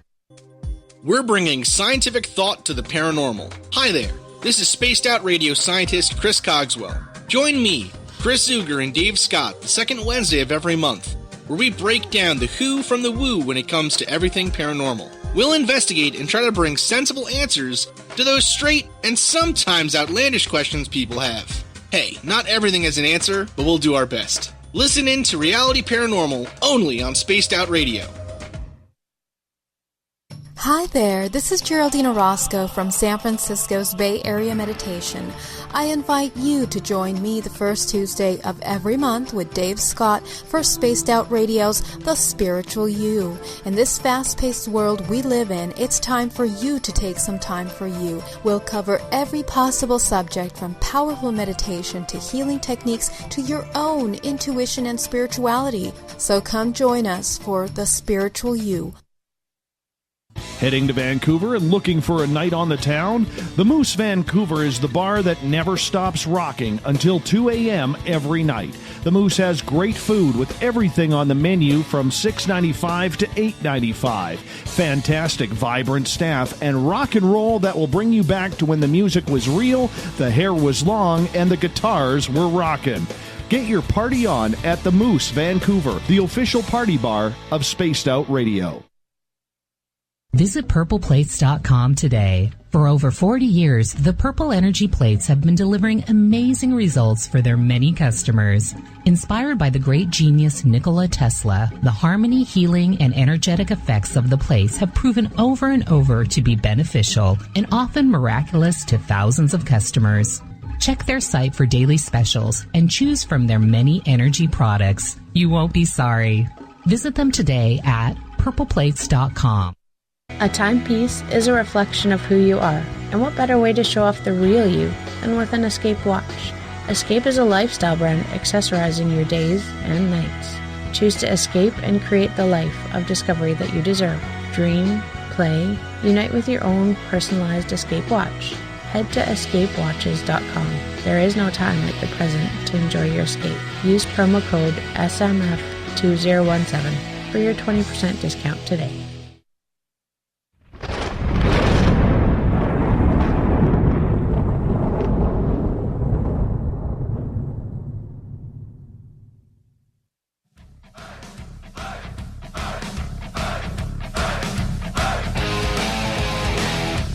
We're past the halfway point of Spaced Out Radio tonight. I am your host, Dave Scott, sitting in the captain's chair of SOR headquarters right up here in the frozen Canadian tundra. And this is Spaced Out Radio. Hey, welcome. Don't forget to check out our website. Click on the shop banner while you're listening to the show. It'd be great to see you pick up one of our t-shirts, hats, hoodies. It's a great way to support this show. We don't look for donations around here. We want to make sure that you get something back. So head to our store at spacedoutradio.com. Get your t-shirts and swag today. Ian Holt is our guest tonight on Spaced Out Radio. We never really have a plan for this show. We just kind of wing it, go with it, because Ian's pretty in tune with what is going on in the horror, paranormal, supernatural scene. Ian Holt, welcome back to the show. Wow, I can't believe how fast it goes when we're on the show. Time flies. I know, and I'm still feeling the effects of that pizza, man. Still feeling the effects, but that's okay. We're going to motor on through here. Hey, Ian, right before the break, we were talking about the media's role in UFOs, but I want to switch subjects here, because lately there's been some news about the old unsolved mystery in the United Kingdom about Jack the Ripper. Yes, that's really interesting. And, you know, it's a subject that I kind of really got into for the novel Undead, Dracula the Undead, which Jack the Ripper is part of the story, the Jack the Ripper killings. And I found out recently that a criminologist who works with the FBI has found that all serial killers have patterns. And there are two types of serial killers: a marauder, which kills in an area where he's comfortable with. He knows the area very well. And then there's the other kind is one that goes on the road, serial killer.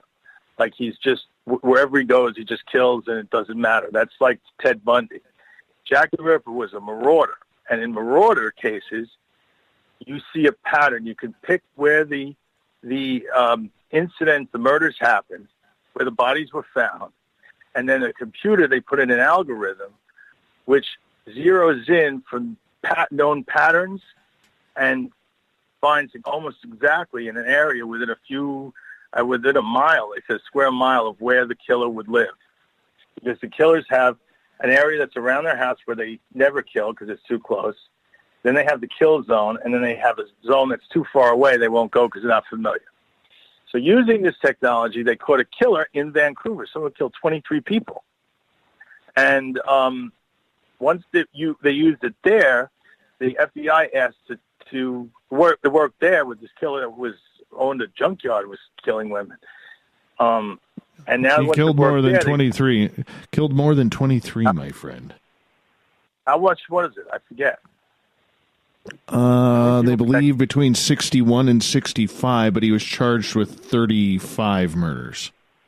Wow. And convicted. All right. Well, the program that caught him, they then plugged into solved cases like Gacy and others. And every time it got very close to their neighborhood. And then when you check against the suspects who lives within the the zone where the computer decides where it lives, where the killer lives. So they plugged in the Jack the Ripper murders with old maps that are using satellites. And it landed on a house. One house. Exactly. And that house belonged to Aaron Kosminski, a Polish Jew. And that's very interesting that he was Jewish because there was something found on the wall painted in blood, like "Beware the Jeweds," and they thought it was a reference, an anti-Semitic reference because there was a lot of Eastern European immigration. There were Jews, and they also thought it was a reference to the Freemasons, but it could have been, because it was written in blood, I always thought maybe it had something to do with the case. And Kaminsky was a man, he was a Polish hairdresser and a barber, did shaves, he knew knives, and at that time, barbers also did small surgeries. If you got cut, you needed stitches, or maybe you needed your appendix out, barbers would do it because doctors were too expensive for the average person, and especially in Whitechapel. So he may have had surgical knives because of that, and some knowledge of surgery. Also, if you wrote "Beware the Jeweds," it might have been warning people that he was getting revenge on all the anti-Semitism that was around at the time. So if that may have been part of why he was killing. Also, he picked prostitutes possibly because he had and was dying of syphilis. And actually, he was known to be nuts. He would beat people up, and he was violent. And it was only a month after the last killing that he died in the insane asylum in London. So maybe that's why the killing stopped. So I thought that was interesting. It's not definitive, but interesting. But so there was a shawl. I think it was Catherine Eddowes' murder. A shawl was found next to her body. It was a bloody shawl.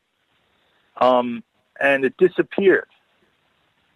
One of the officers, the policemen that were at the scene that night, where he lived, it was still in the family, and there was an estate sale. And one of the things that was sold at the estate sale was a newspaper of the headline of the Catherine Eddowes murder. When the people that brought it home, it didn't fit on the wall right, and there was they decided to reframe it because it was an old frame. They opened it up, they found the shawl. And they were able to test the blood. And they found Kosminski's relatives, and it matched his DNA. And the other was another blood type, which probably belonged to Catherine Eddowes. But it was Kosminski's DNA, the family DNA. They were able to get it. They were able to match it. The first time it was like a 90% match. The second test was like almost 100%.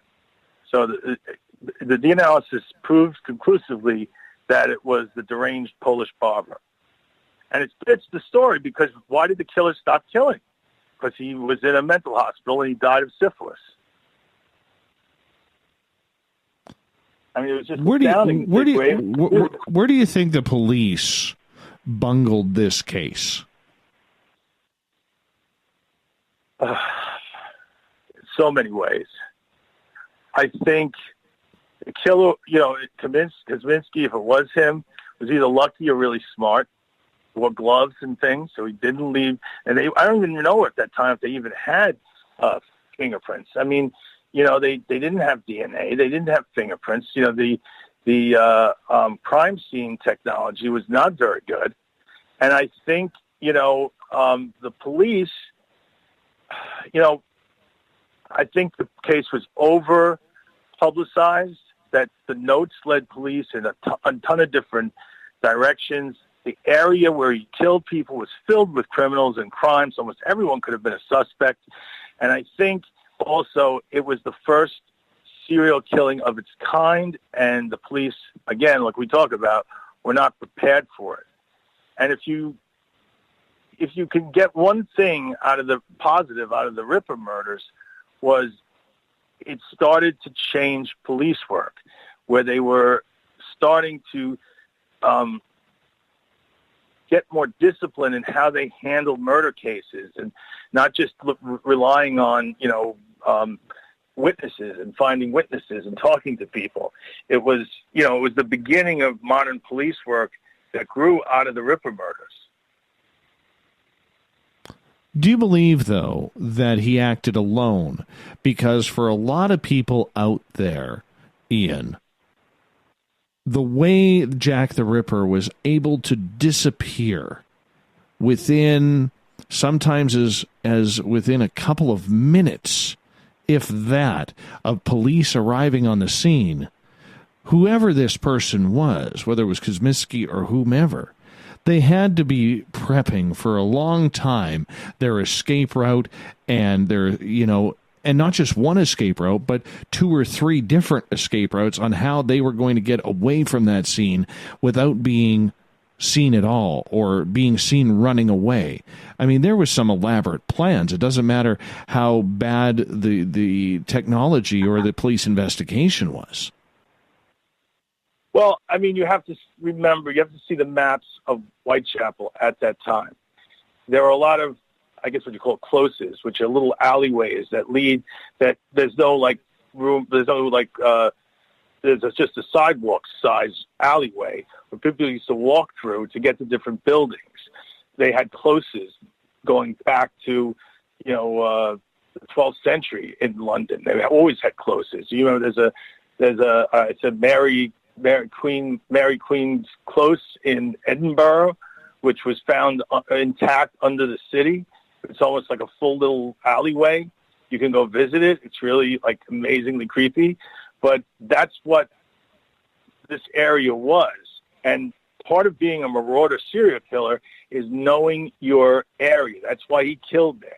He was able to kill. He was interrupted from butchering one woman he killed. He ran off, disappeared, popped up 6 blocks over and killed another woman right under the police noses. So, I mean, he may have, he had to be covered in blood. So he may have had an extra coat or a change of clothes somewhere stashed, who knows? I mean, it's just, when you know an area, you can escape. It's not like today where you have, heat sensors and helicopter searchlights. It was dark there. And with dark clothing, you could just jump into the shadows. Maybe he picked a lock or broke a lock in a building, was able to sneak into a building. It's that area was like a slum. I don't know if any doors even locked there. And there were little pubs you could slide into, if you could cover the blood. So, I mean, they may have been getting close to him, because the last murder, he brought her to her house thinking he was, John. And he murdered her, spent all night tearing her up. I mean, there was the body was horrifically mutilated. He spent all night. So, I mean, it could be that just how the police and how many men were on it. I think that the whole police force was taken by surprise at the amount of publicity and the interest in it. These were not, people that anybody cared about before the killings. I mean, they were all prostitutes and drunks and thieves and whatever else they were. They were all criminals that lived down there, and the poorest of the poor. So nobody cared about them before the Ripper murders. So I think the police, were like, it's not a big deal, but the newspapers turned it into one. Well, I understand that, and you can see that happening when you're basically, holding a city hostage because nobody knows who is going to be next at that time, and people weren't used to the gruesomeness of these types of murders and fatalities that were happening. I mean, they were butcher scenes. They weren't just killing somebody and stabbing them. This person, whoever it was, went to hurt, maim, kill. I mean, it was disgusting. But on the flip side, in regards to everything, if this was a political issue from a Jewish immigrant, why pick on the destitute to make the point? I think because he wanted to kill the prostitutes because he had syphilis. He probably visited a prostitute and got syphilis. And therefore, he slowly was going crazy. And he probably wanted revenge on the prostitutes. And it allowed him to also get revenge for all the anti-Semitism that was in the populace, the general populace. And it probably was just the luck of the draw because this is where he lived. This is where he was comfortable. So it was the people in that neighborhood that were targets immediately because this is where he felt comfortable killing. But with the savagery? I mean, you have to be pretty upset to be doing what he was doing. Yeah. I mean, he was insane. And also, who knows what was in his mind, what he was doing, why he was taking parts of the body and all that. I mean, who knows?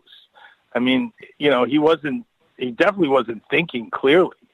If it was Kosminski, he did whatever he did. I'm not sure. Maybe I can find out. He was put into an insane asylum. He was a raving maniac. So who knows why he did what he did? There's been so much speculation over the years, Ian, on who the killer may be. Was it a male? Was it a female? Was it somebody in Parliament? Was it somebody in the religious community who wanted to try and clean up the streets? There's a lot of speculation in regards to it. Do you think this is a case where we will ever find the true killer? Or is this going to be, now that we're over 100 and some years into this, one of those cases where we're going to leave it all to speculation because pretty much all the evidence is already gone? Well, I mean, we found the shawl, right? You never know. DNA techniques keep getting better. There was the envelopes, the back of the stamps, the envelopes were mailed in, the envelopes were sealed shut, were licked. So, you couldn't get DNA from it. I think they got some from one stamp one time.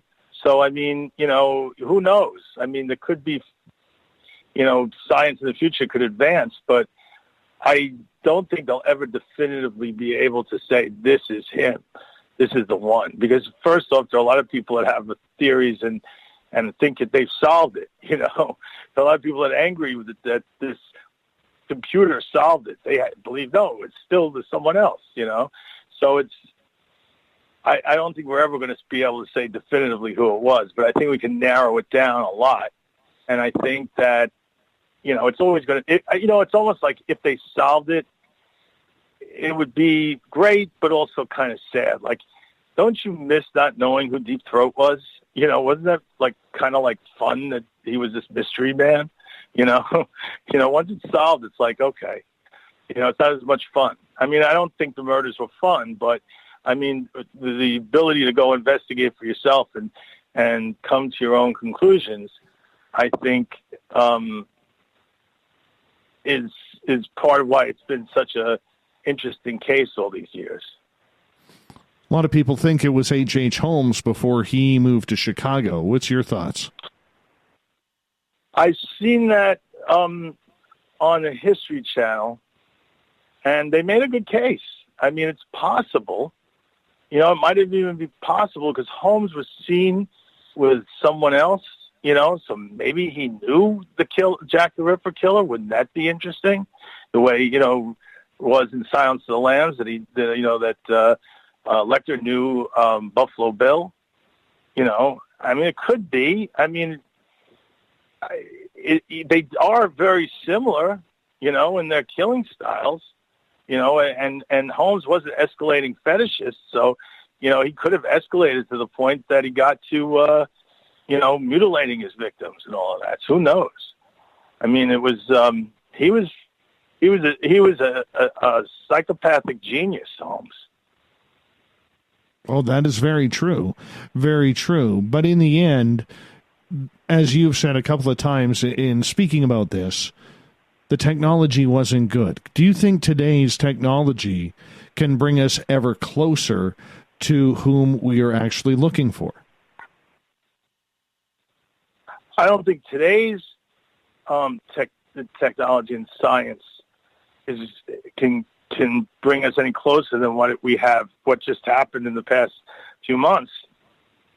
But I believe in the future, as we get better with DNA, we're going to need less and less of a sample, and older samples will be able to yield better results. So I think that we might get a DNA sample, but it would only be good if we can get the descendants of every suspect and either prove that they're innocent because they don't match or prove they're guilty. And right now we have blood on a shoal that matches Kosminski's descendants. So I don't know how much more definitive you're going to get. It's just if people want to accept it. They're now looking at the envelopes. They're trying to find where Kosminski came into the country, how he got into England and where he signed, his documents for to be an immigrant into England. And they want to try and match his signature to the writings of the Ripper note, the notes that were sent to the newspaper, the one or two that they think were actually the Ripper or not someone pretending to be. If his writing matches up, that's another, point towards him. So I hope they find it. Well, I hope so too, because there are so many copycats in that genre who idolize Jack the Ripper, kind of like a Robin Hood type atmosphere, that it's hard to say if we will ever find the right Jack the Ripper. But you know what? All we can do is try. All we can do is continue to go forward and see where it goes. And this is one of those investigations we're going to have to keep our eyes on. Ian, I'm going to get you to hold on. We are through 2 hours here on Spaced Out Radio. We got Ian Holt for another 30 minutes before we get to the SOR Newswire and the Thought of the Day. Stay tuned for hour number 3 on Spaced Out Radio.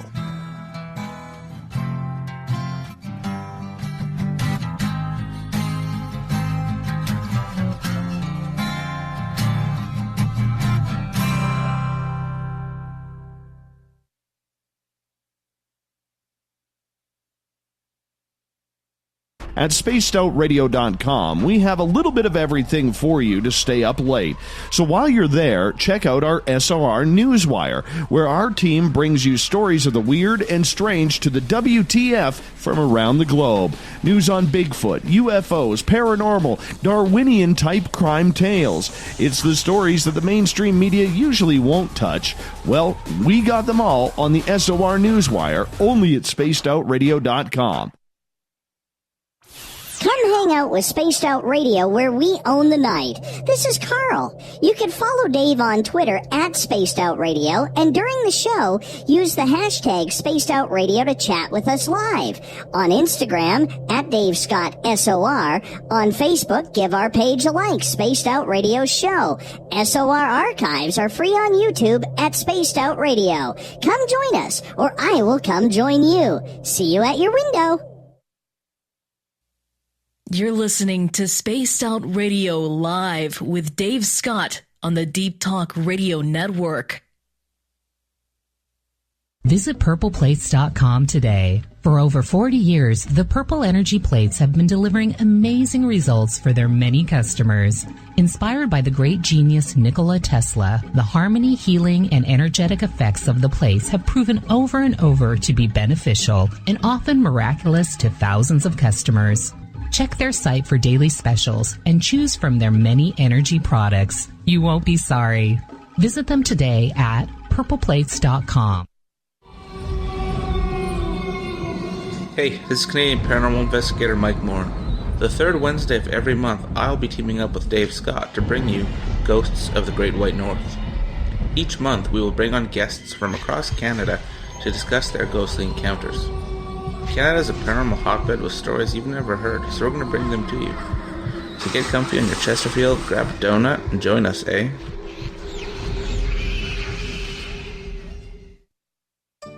Find your escape where time has no limits. It's about living today and cherishing the heritage of yesterday.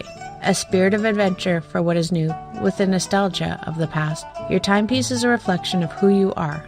Life surrounded by beauty from the world around us to the soul within. Escapewatches.com. There is no time like the present to enjoy your escape. Use promo code SMF2017 for your 20% discount today. On the first Tuesday of every month, I encourage you to come along for a journey with me, Geraldine Orozco, on The Spiritual You.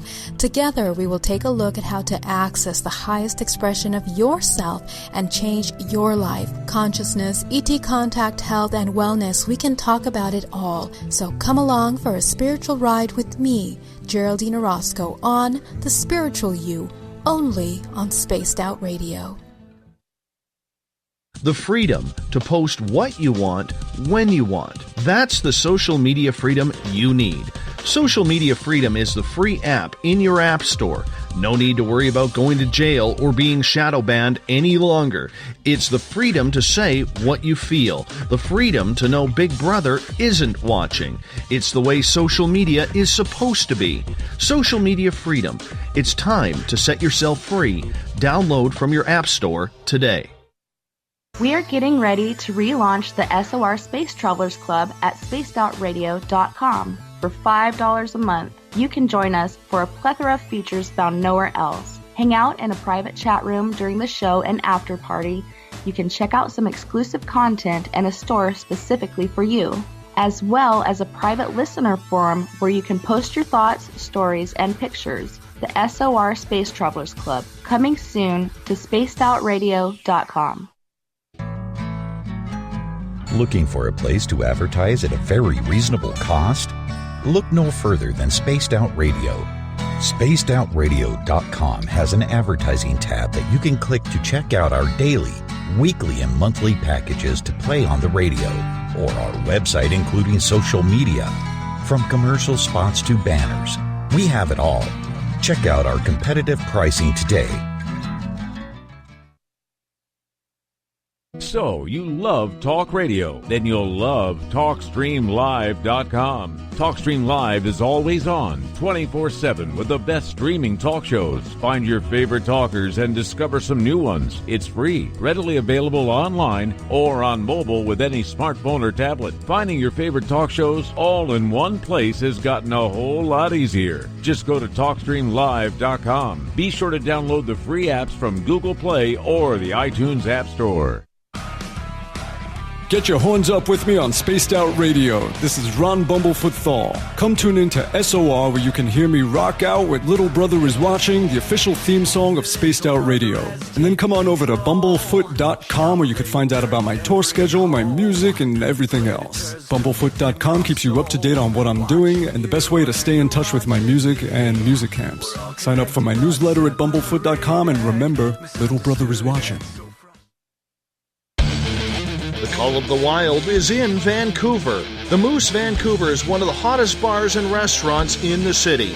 Open until 2 a.m. nightly, the Moose will rock you like a hurricane all night long. Great food with everything on the menu at $6.95 near the corner of Nelson and Granville. Get your horns up and come rock with us. The Moose Vancouver, the official rocking bar of Spaced Out Radio.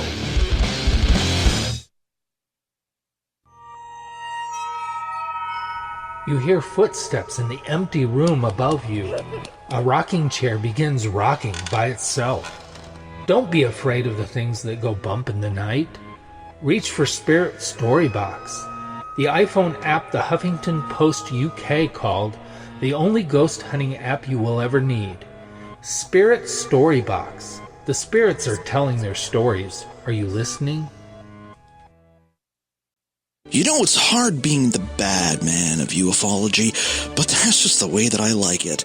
This is Chris George Zuger, and I'll be hanging out with Dave Scott and SOR scientist Chris Cogswell for Reality Paranormal, the second Wednesday of every month. And our job is to break it down and come to conclusions as to what is really going on in the supernatural world. I'd love for you to join us right here on Spaced Out Radio.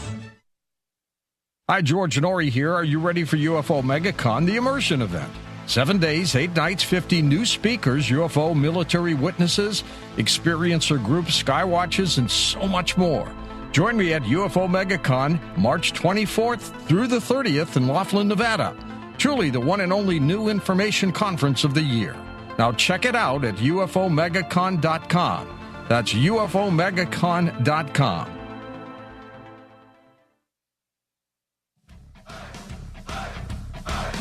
Would you like to connect with us? Head to spacedoutradio.com for all your latest show info. Now, back to Dave Scott and SOR.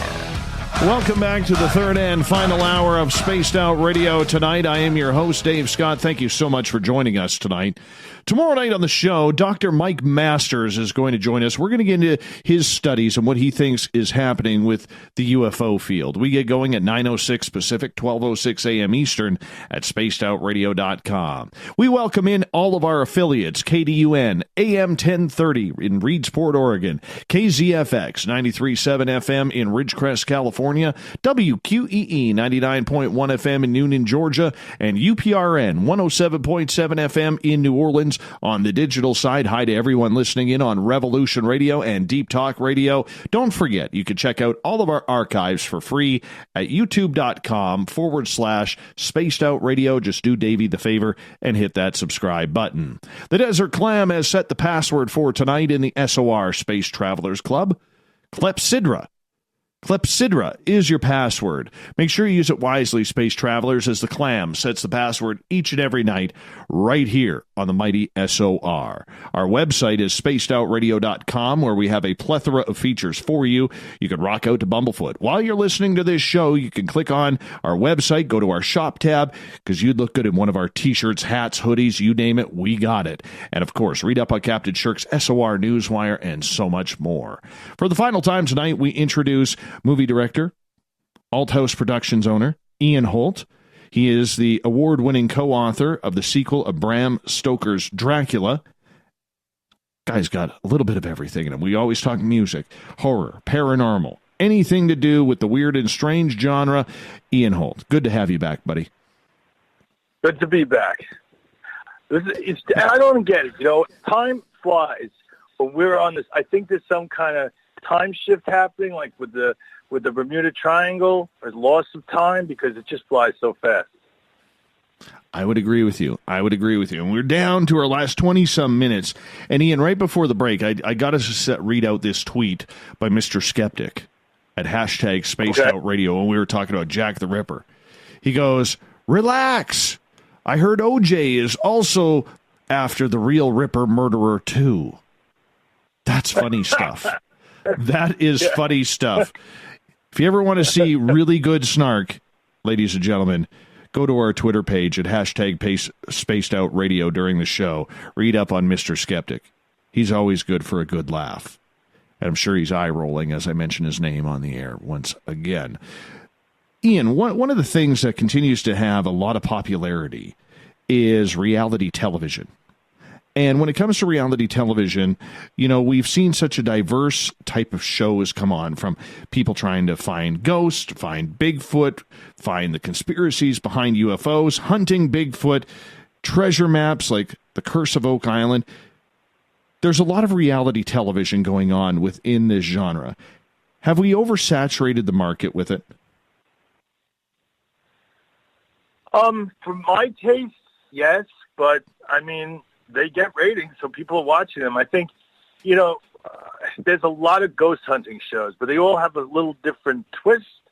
Like, I just saw one that I was interested in. I didn't think I would be interested in any of these ghost hunting shows. But what it is it takes recorded evidence, pictures, video, whatever, and then has a panel of experts, you know, look at it and see if they could, you know, help prove that it's authentic or that it was CGI'd or whatever. You know, they try and bring some science to the imagery. So, you know, professional image manipulators and all that look at it. It's pretty interesting. Like guys from the FBI and the CIA they try to pick up fake, you know, pictures all the time like that. So, I mean, it's pretty interesting that this show is pretty good because a lot of the stuff that you see on the internet, you look at it and go, "Wow, it must be real. Look how real that is." But sometimes it's not. So I mean, that show is interesting, and there's others that go after romance stories, and ghost-haunted romance stories now, and all kinds of reenactment. I really hate the reenactment shows. Oh, aren't they terrible? Oh, I hate that. It's just the acting, everything is so horrible. But, people watch it and like it. I mean, it wouldn't be on the air if it didn't have good enough ratings to stay on, right? Well, there are a lot of good ones, I think the reenactment part really, really cheapens the story. It really does. Yeah, because the acting's usually horrible. So, and the specs are terrible and all of that. And I'd rather just see the person's face telling the story would help me judge better if they're earnest or not. Even if they mistook what they saw, there could be another explanation. You watch someone who's been terrified. I mean, you see it, right, in the way they tell the story.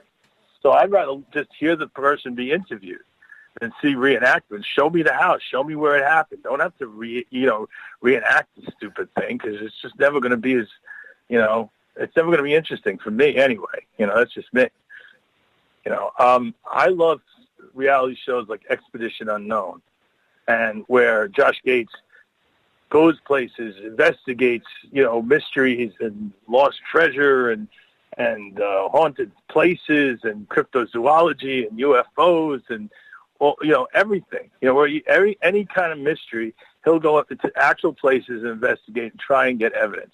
And I find that interesting. That's him scientifically trying to find, he found, he went in search of the Yeti, I think last season, and he found footprints up in the high Himalayas in an area where no person could go. I think. So, I think the biggest problem with this reality television is everybody knows they're not going to find anything.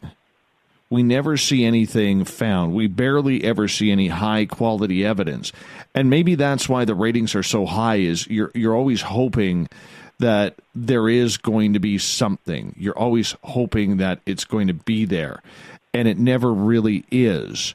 And even though you end each episode feeling a little bit disappointed that nothing was found again, you still go back the next week because you never know. This could be the one.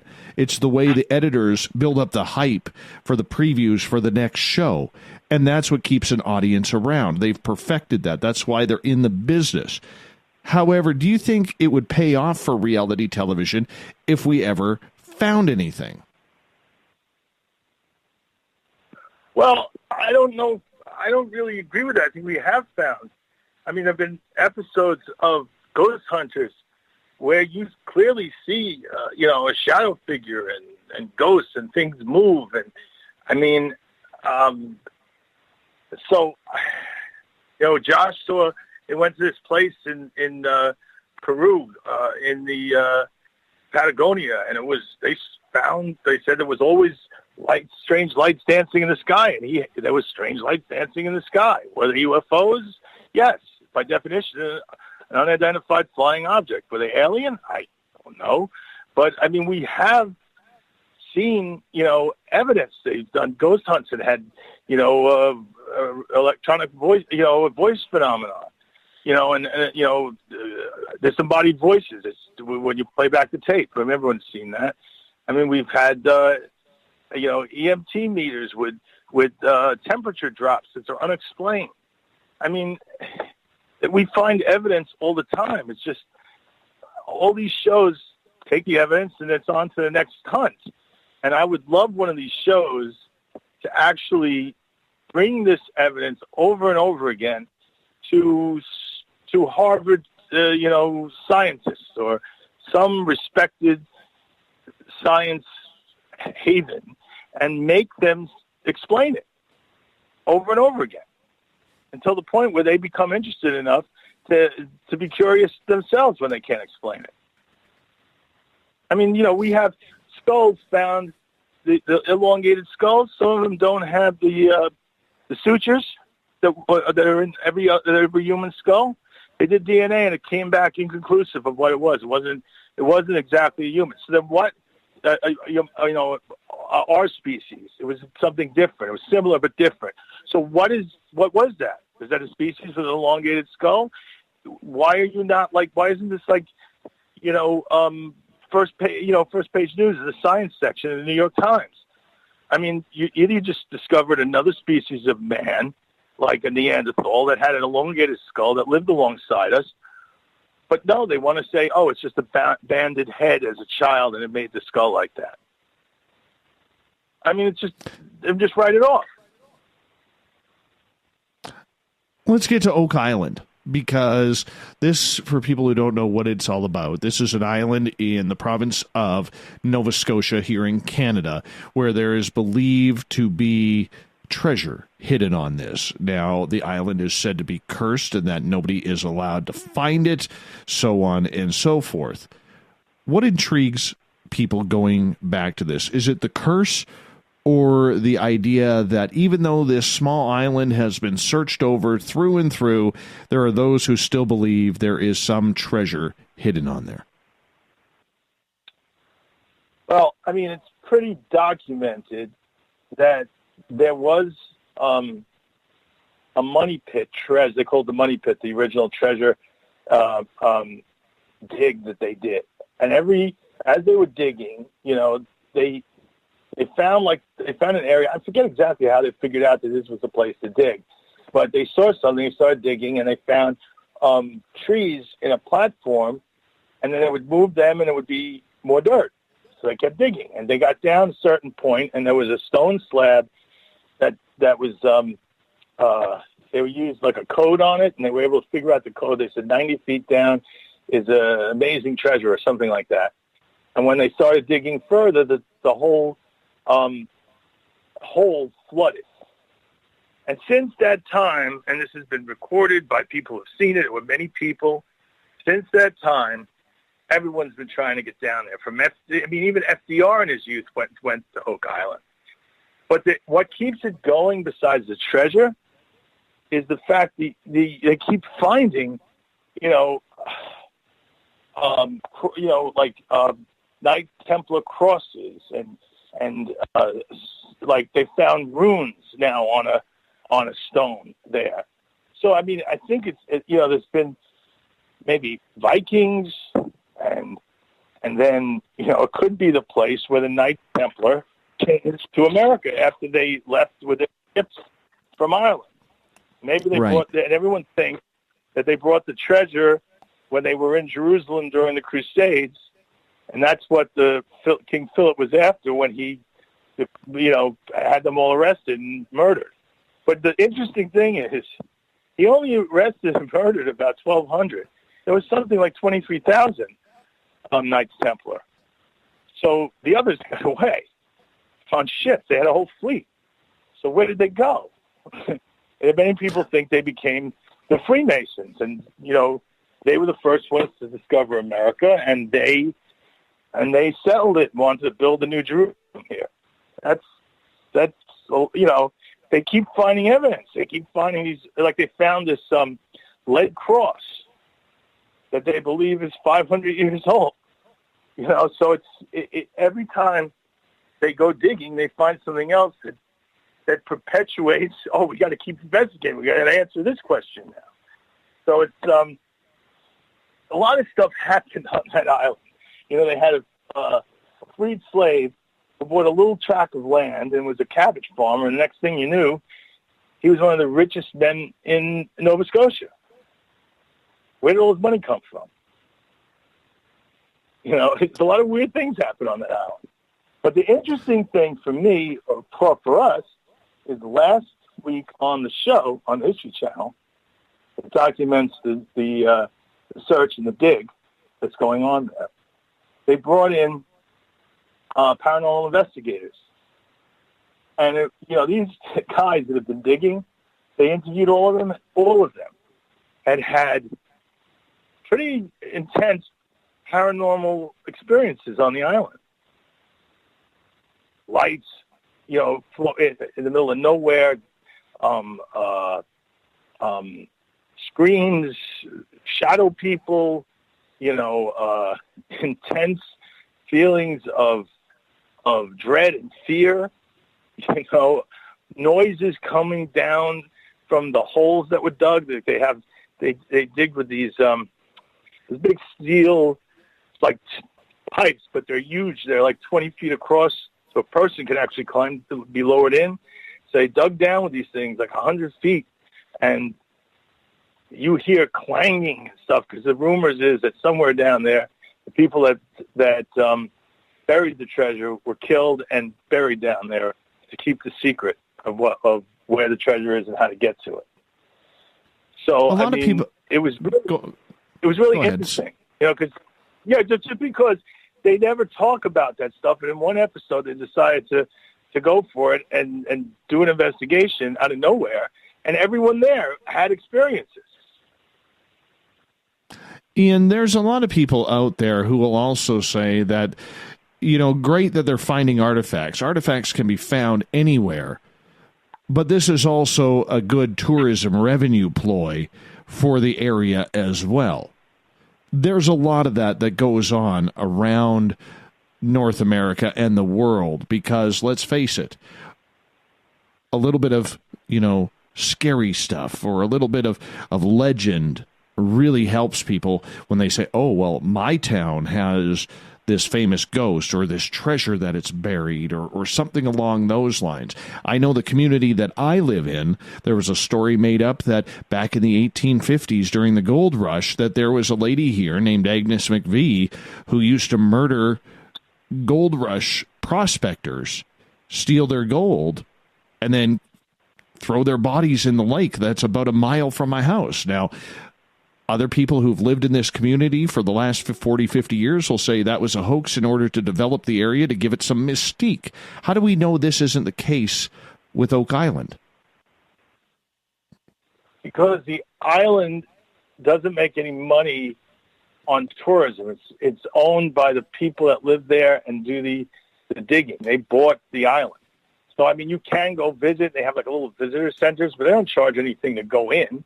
So no one's making profit off this, and it's not like it's a huge amount of tourism, because you've got to get invited onto the island. It's private property. So you would have to, they don't just do tours and stuff.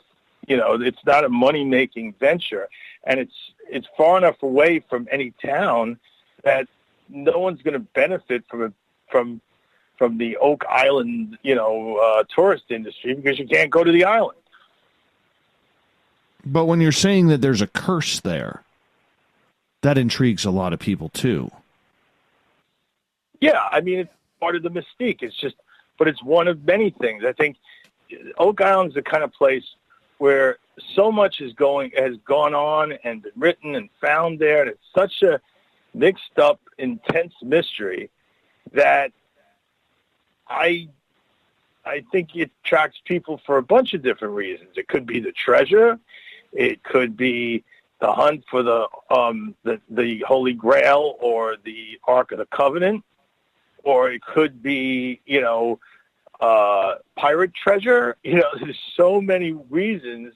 If you're interested in pirates, you're interested in Oak Island. If you're interested in the Knights Templar and the Freemasons, you're interested in Oak Island. So, it brings so many different interests, people with varied interests to it, that I think it's always going to be, until it's solved, it's always going to be the place where it inspires young people and investigators of all ages, really, but definitely inspires young people when they read it. Either way, I'm still not sold on it. I think, like looking at the website, oakislandtours.ca, yes, this is a private island. Yes, they're making money off of it. But to add to that mystery, if something is found, does that not take away from the mystique of it all? According to what they find. Imagine if they found the Ark of the Covenant.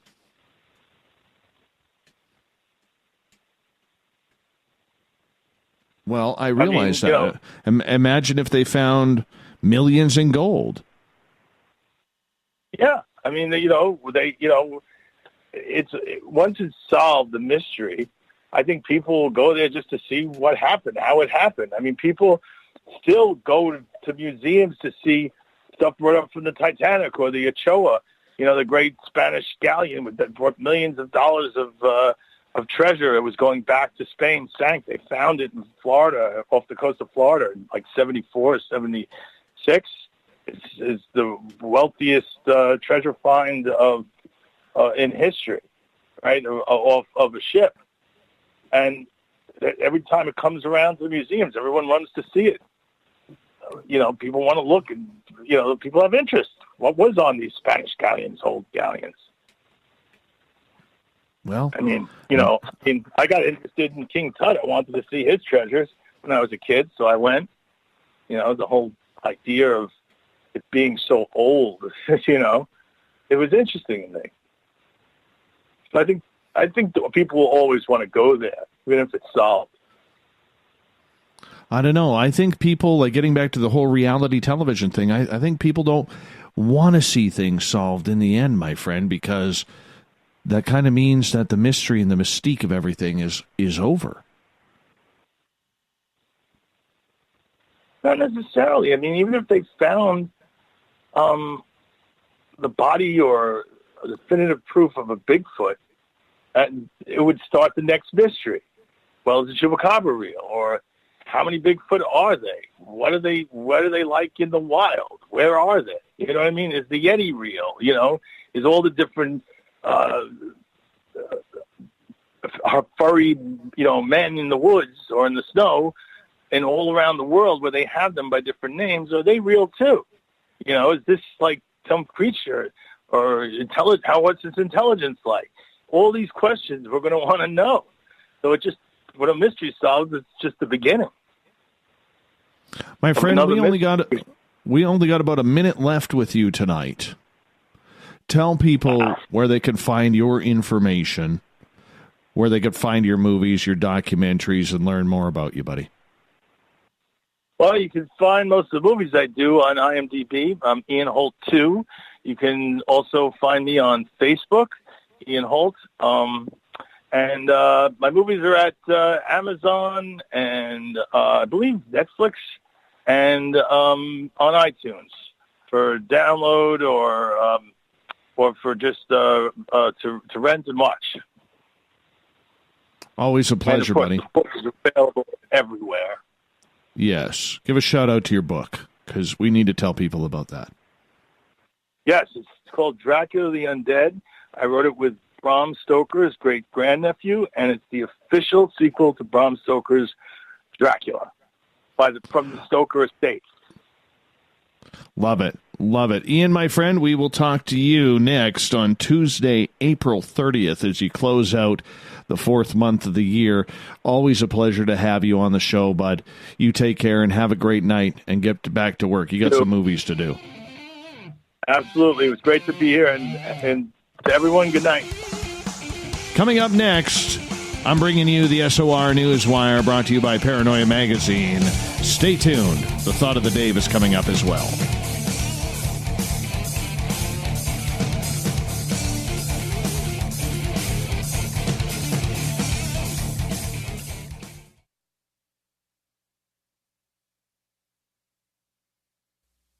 You're listening to Spaced Out Radio Live with Dave Scott on the Deep Talk Radio Network.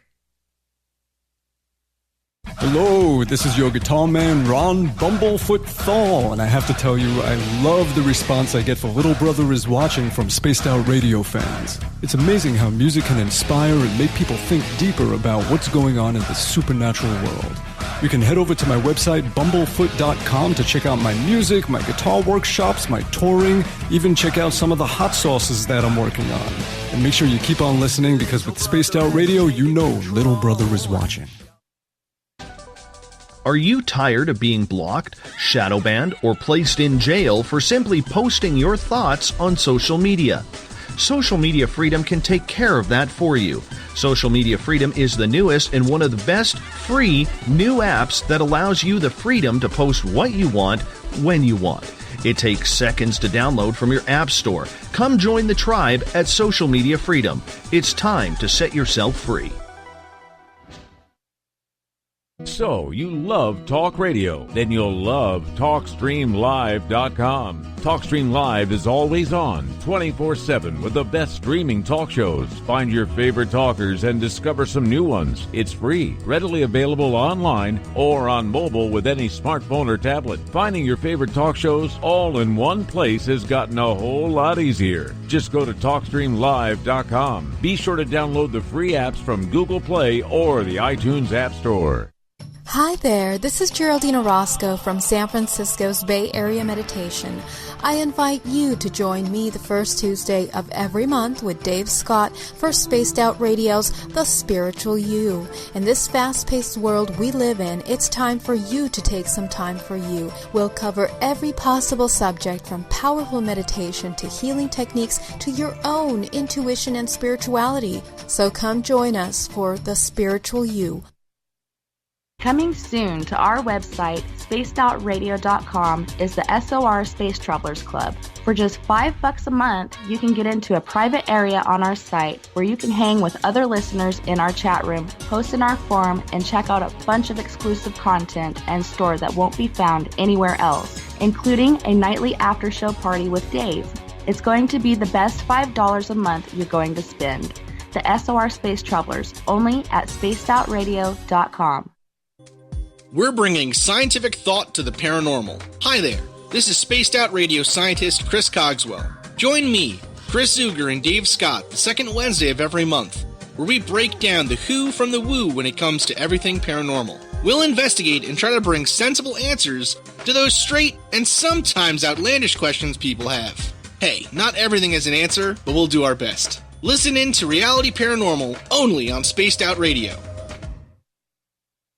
A timepiece is a reflection of who you are, and what better way to show off the real you than with an Escape watch? Escape is a lifestyle brand accessorizing your days and nights. Choose to escape and create the life of discovery that you deserve.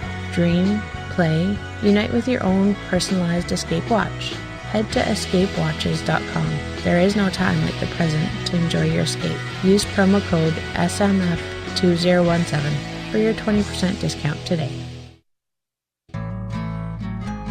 Looking for a place to advertise at a very reasonable cost? Look no further than Spaced Out Radio. SpacedOutRadio.com has an advertising tab that you can click to check out our daily, weekly, and monthly packages to play on the radio, or our website including social media. From commercial spots to banners, we have it all. Check out our competitive pricing today. Did you know Spaced Out Radio runs 7 days a week? Hi there, this is Tessa Nicole Thomas, and I'm here to take you on a paranormal journey each Saturday and Sunday night. Why change the station when you have it all right here? Together, we'll hang out and share some strange and scary stories. And don't forget, we have Psychic Sundays as well, so come tune in Spaced Out Weekend. We get going at 9 p.m. Pacific, midnight Eastern, only at spacedoutradio.com, where we own the night. Are you intrigued by Paranormal Talk Radio? You'll love the new Paranormal Radio app from TalkStream Live. You'll find a great selection of talk shows covering UFOs, ghosts, strange phenomena, and much more. Download the Paranormal Radio app now and start listening to the very best in paranormal talk entertainment, including the network you're listening to right now, the Paranormal Radio app, free in Google Play and the iOS App Store. Visit purpleplates.com today. For over 40 years, the Purple Energy Plates have been delivering amazing results for their many customers. Inspired by the great genius Nikola Tesla, the harmony, healing, and energetic effects of the plates have proven over and over to be beneficial and often miraculous to thousands of customers. Check their site for daily specials and choose from their many energy products. You won't be sorry. Visit them today at purpleplates.com.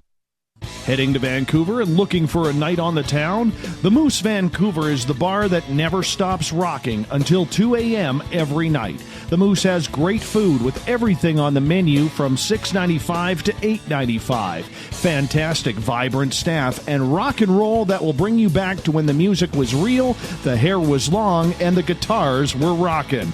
Get your party on at the Moose Vancouver, the official party bar of Spaced Out Radio. Hi, George and Ori here. Are you ready for UFO MegaCon, the immersion event? 7 days, 8 nights, 50 new speakers, UFO military witnesses, experiencer groups, skywatches, and so much more. Join me at UFO MegaCon, March 24th through the 30th in Laughlin, Nevada. Truly the one and only new information conference of the year. Now check it out at UFOMegaCon.com. That's UFOMegaCon.com.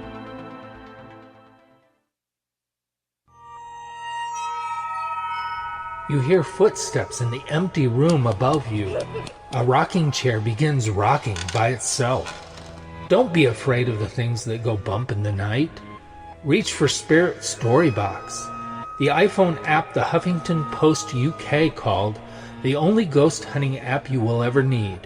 Spirit Storybox. The spirits are telling their stories. Are you listening?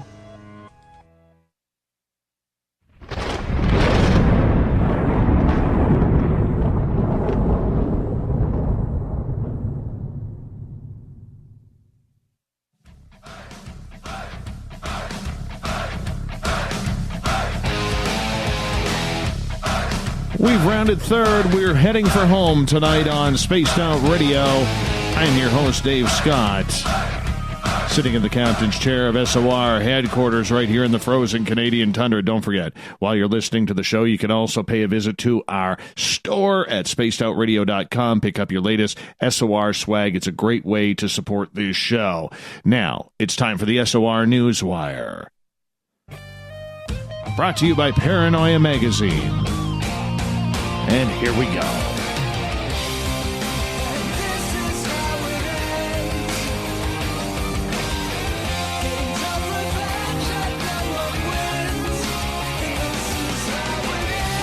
The news is always changing, which is why we bring you the SOR Newswire at the back end of the show. We do things a little differently around here with the weird, the strange stories, and the ones that make you scratch your head and say, WTF? And we thank Captain Gail Shirk for doing all of our news on the SOR Newswire, which can be found on our website, spacedoutradio.com. And we're going to get to it right off the bat. Here's a strange story. We're going to head down to the Amazon, where a whale carcass of a humpback whale was found 50 feet from shore on Marajo Island in Brazil. Now, they did have some flooding, but scientists and researchers are trying to figure out how the heck this whale wound up so far away from the ocean. How did it end up there? Were the waters that high? Because there's not much record of it. 50 feet, standing in a bunch of trees or lying there in a bunch of trees. It's 36 feet long. And this is a mystery. How did it get up there? The pictures are pretty grotesque because the baby humpback it's rotting. So you could just imagine, you want to bring your nose plugs down there while you're trying to figure it out. Very unusual. Now, they do believe that it was something like an inland storm that came off the ocean that brought waters up that pushed the whale carcass up on shore. They're not saying it's aliens or anything weird, but still, nonetheless, imagine going into a forest and finding a dead whale.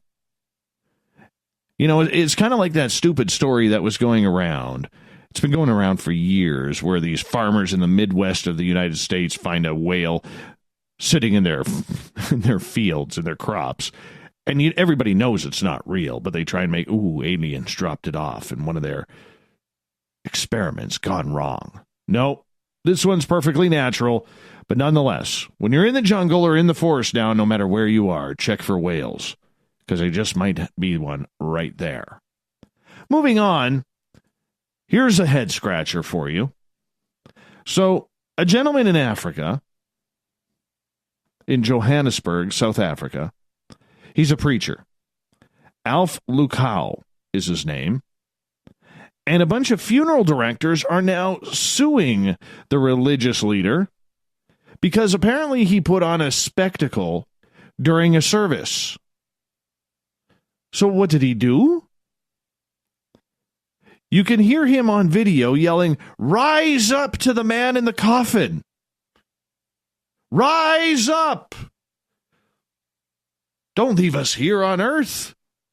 And lo and behold, the man sat up in the coffin with a shocked look on his face as onlookers started to cheer.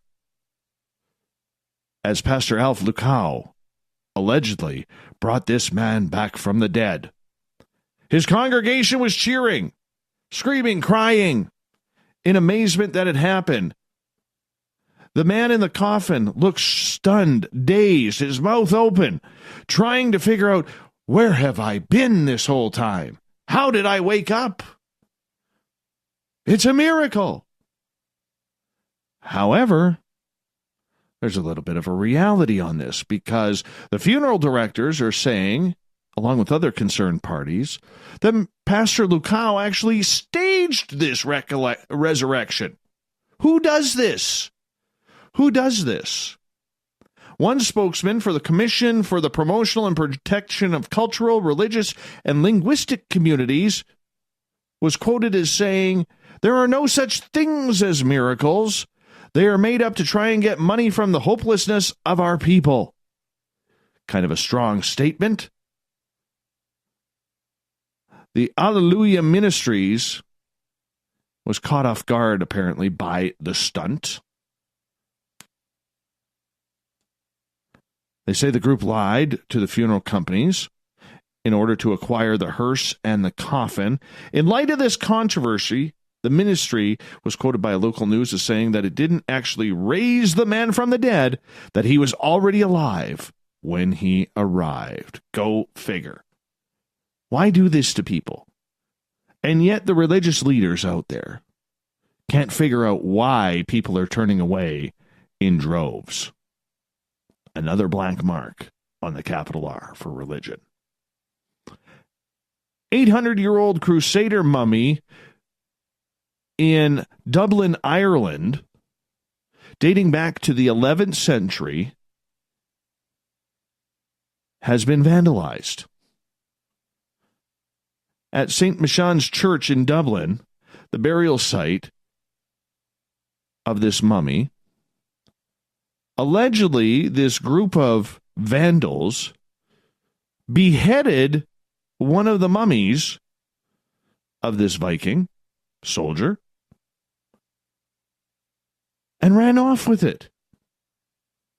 Who does this? The mummy was thought to be a soldier who fought in the Crusades, which was a series of 8 expeditions sanctioned by the church between the 11th and 13th centuries. It resulted in thousands of people dying in a religious war between Christians and Muslims. The intruders apparently turned the body over while removing its head and also desecrated the 400-year-old remains of a nun. Police are investigating. They're keeping the clues close to their chest. Archbishop of Dunlin, Diarmuid Martin, said, "I am shocked that someone would target this ancient burial place and desecrate the remains of those lying within it. Not only have these individuals desecrated the sacred crypt, but they have destroyed these historic mummies which have been preserved in St. Michan's for hundreds of years." I gotta say, who does this? Who sits back and says, this is a good idea? Let's go ruin history. Let's go ruin things that could never, ever be replaced. Coffins, mummified bodies. And then you steal a head. What are you going to do? Put that on your coffee table as an art piece? Is that Art Nouveau or Art Deco? I'm not too sure. I don't know how to judge this. It's a total disrespect for the history of the country. And it's just ridiculous that somebody in today's day and age would do that. Don't care if it's teenagers, adults, whatever religion you may be, don't care. it's a bad move. We hope that they catch these guys, because that's just terrible when you do something like that. I mean, we're supposed to be civilized people here, and acts like this continue to go on. Just makes me shake my head. Here's a story that I'm a little close to, not on a personal level, but if you remember last year, we're coming up on the 1-year anniversary of that tragic Bucks accident where 16 members of the Humboldt Broncos team were killed. That'll be in April.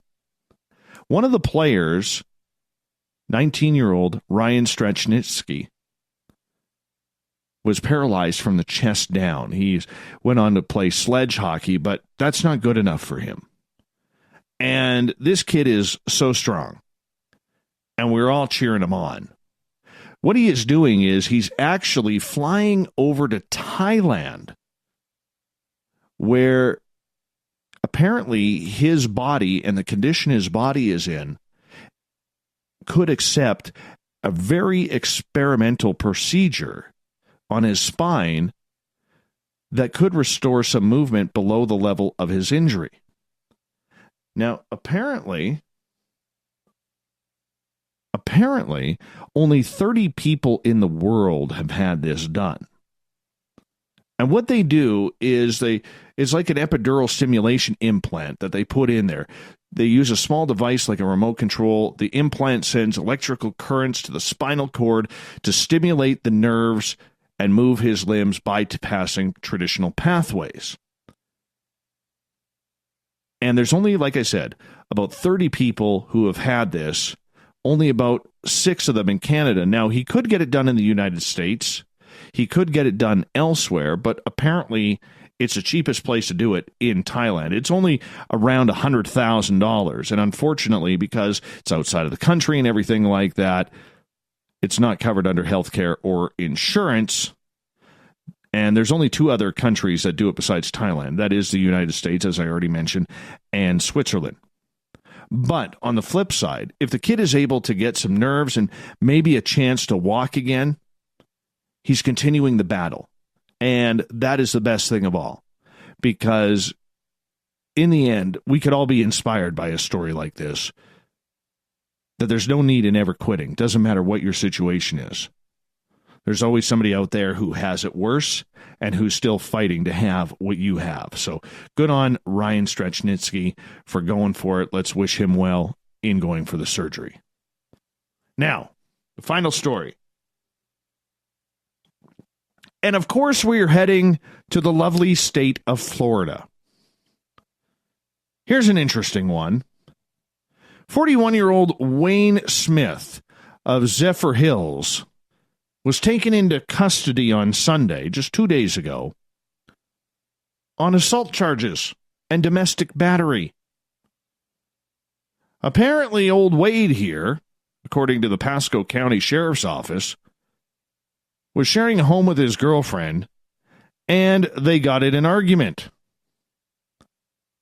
So, instead of pulling out a gun, a knife, a baseball bat to abuse his common-law spouse, he decided to throw a hard piece of cookie and hit her in the forehead. You know, just a week and a half ago, we had a story about a guy who wasted a pizza and was charged with assault and domestic battery after abusing his girlfriend with a pizza. And now this guy is being charged for throwing a cookie at his girlfriend. This isn't your ordinary food fight anymore. This stuff's getting real. I don't know who does this. Who wastes quality food? I want to know what kind of cookie it is. If it was a hard cookie, it's definitely not an oatmeal raisin. Definitely not. I'm thinking one of those hard chocolate chip ones. You know, the ones that you bite in and they just crumble. They kind of taste like drywall. That's what I'm thinking it is.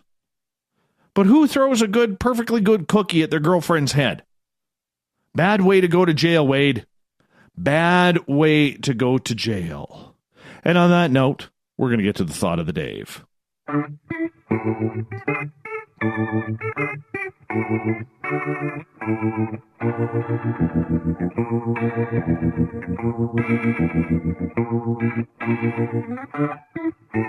Thought of the Dave happens every night at this time, where we ask a question on our Twitter and Facebook pages, then read your responses on the air because we love the audience participation around here.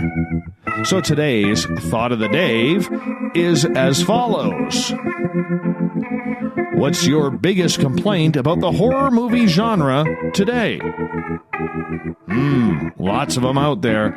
Lots of opinion. I'm surprised by the amount of answers we got on this one. We're going to start off on Twitter. Jesse states, too many C-level filmmakers with access to distribution like Amazon Prime. Quantez, has there ever been a movie that was specifically made to interact with a Ouija board, like 3D glasses? Maybe we need one.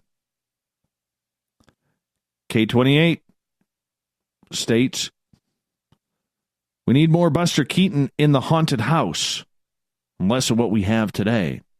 Goddess Michelle, they all seem the same now. I almost think I enjoy black and white ones better. Yeah, there is some mystery around them. Little Richie G says, no good storylines, no original kills, not scary at all. Need a Bigfoot in at least one of the movies. Isn't that true? You never go wrong with a little Bigfoot. And we'll continue on here. Let's see. Where are we? On Twitter. William, no original ones. This is why I loved Outpost films. Well, 1 and 2. The rest, well, I guess he just didn't enjoy them. Guess not. Mr. Human Target on Twitter. Big-time wrestling fan. Too much PG-13. You can make a scary R that doesn't have to be all blood and guts, like Get Out, that doesn't have to be all blood and guts. I can only think of about 8 supposed horror films that were PG-13 that I could say I actually liked that didn't insult my intelligence. Lucky Kimba says, they're not the same. I don't interest them. Or I don't get any interest in that anymore. Marty. In today's movies, it is all about blood and gore. I miss the old classic horror films when the seeds for being scared were planted into your mind. That's what Jaws did.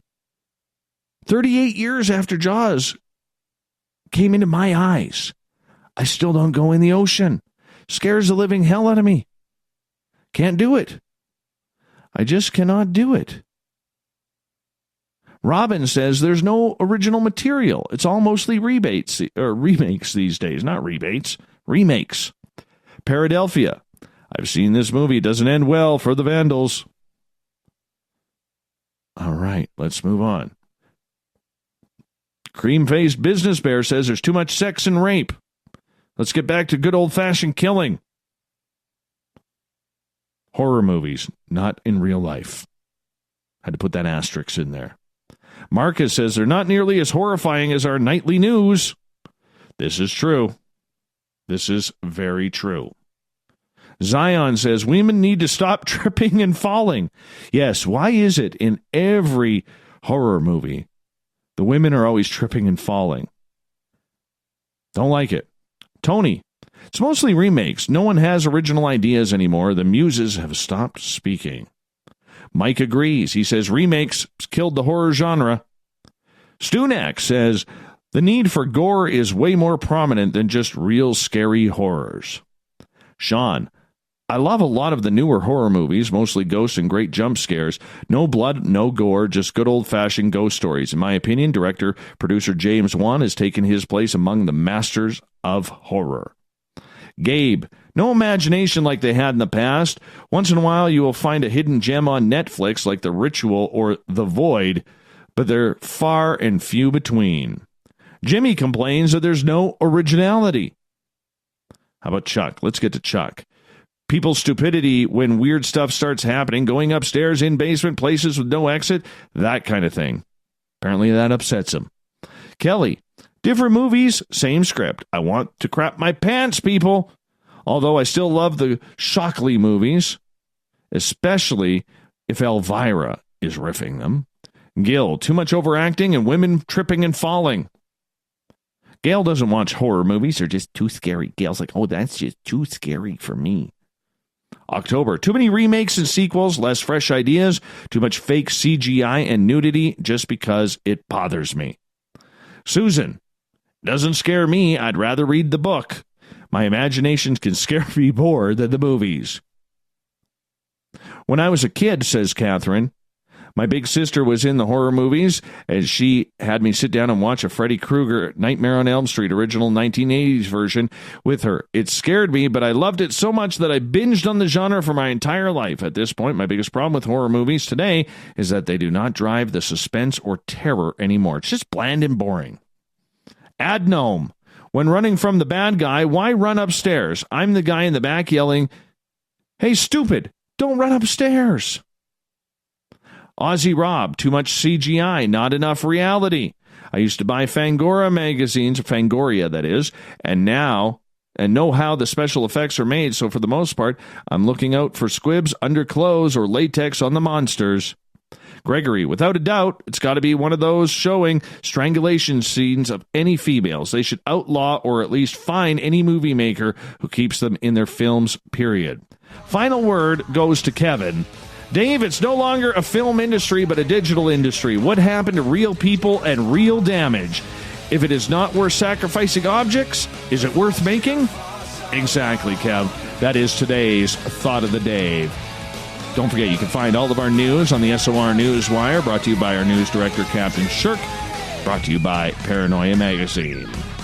I want to say thank you to Ian Holt for coming on the show tonight. He will be back on Tuesday, April 30th. Tomorrow night on the program, Dr. Mike Masters takes his university degree and breaks down UFOs for us. We get going at 9:06 Pacific, 12:06 a.m. Eastern at spacedoutradio.com. We got Mr. Ron Bumblefoot THAL rocking in the background with Little Brother is Watching. Bumblefoot is the official music of Spaced Out Radio, rocking us in and out of every single show. Get your horns up for the guitar god himself. Special thanks to everyone listening in at home, in your cars, at work, in our chat rooms, wherever you may be. Please remember, this show is copyright by Spaced Out Radio and SOR Media Ventures Limited. Thank you so much for telling your friends, doing your part to make us bigger and better every single night, because together, my friends,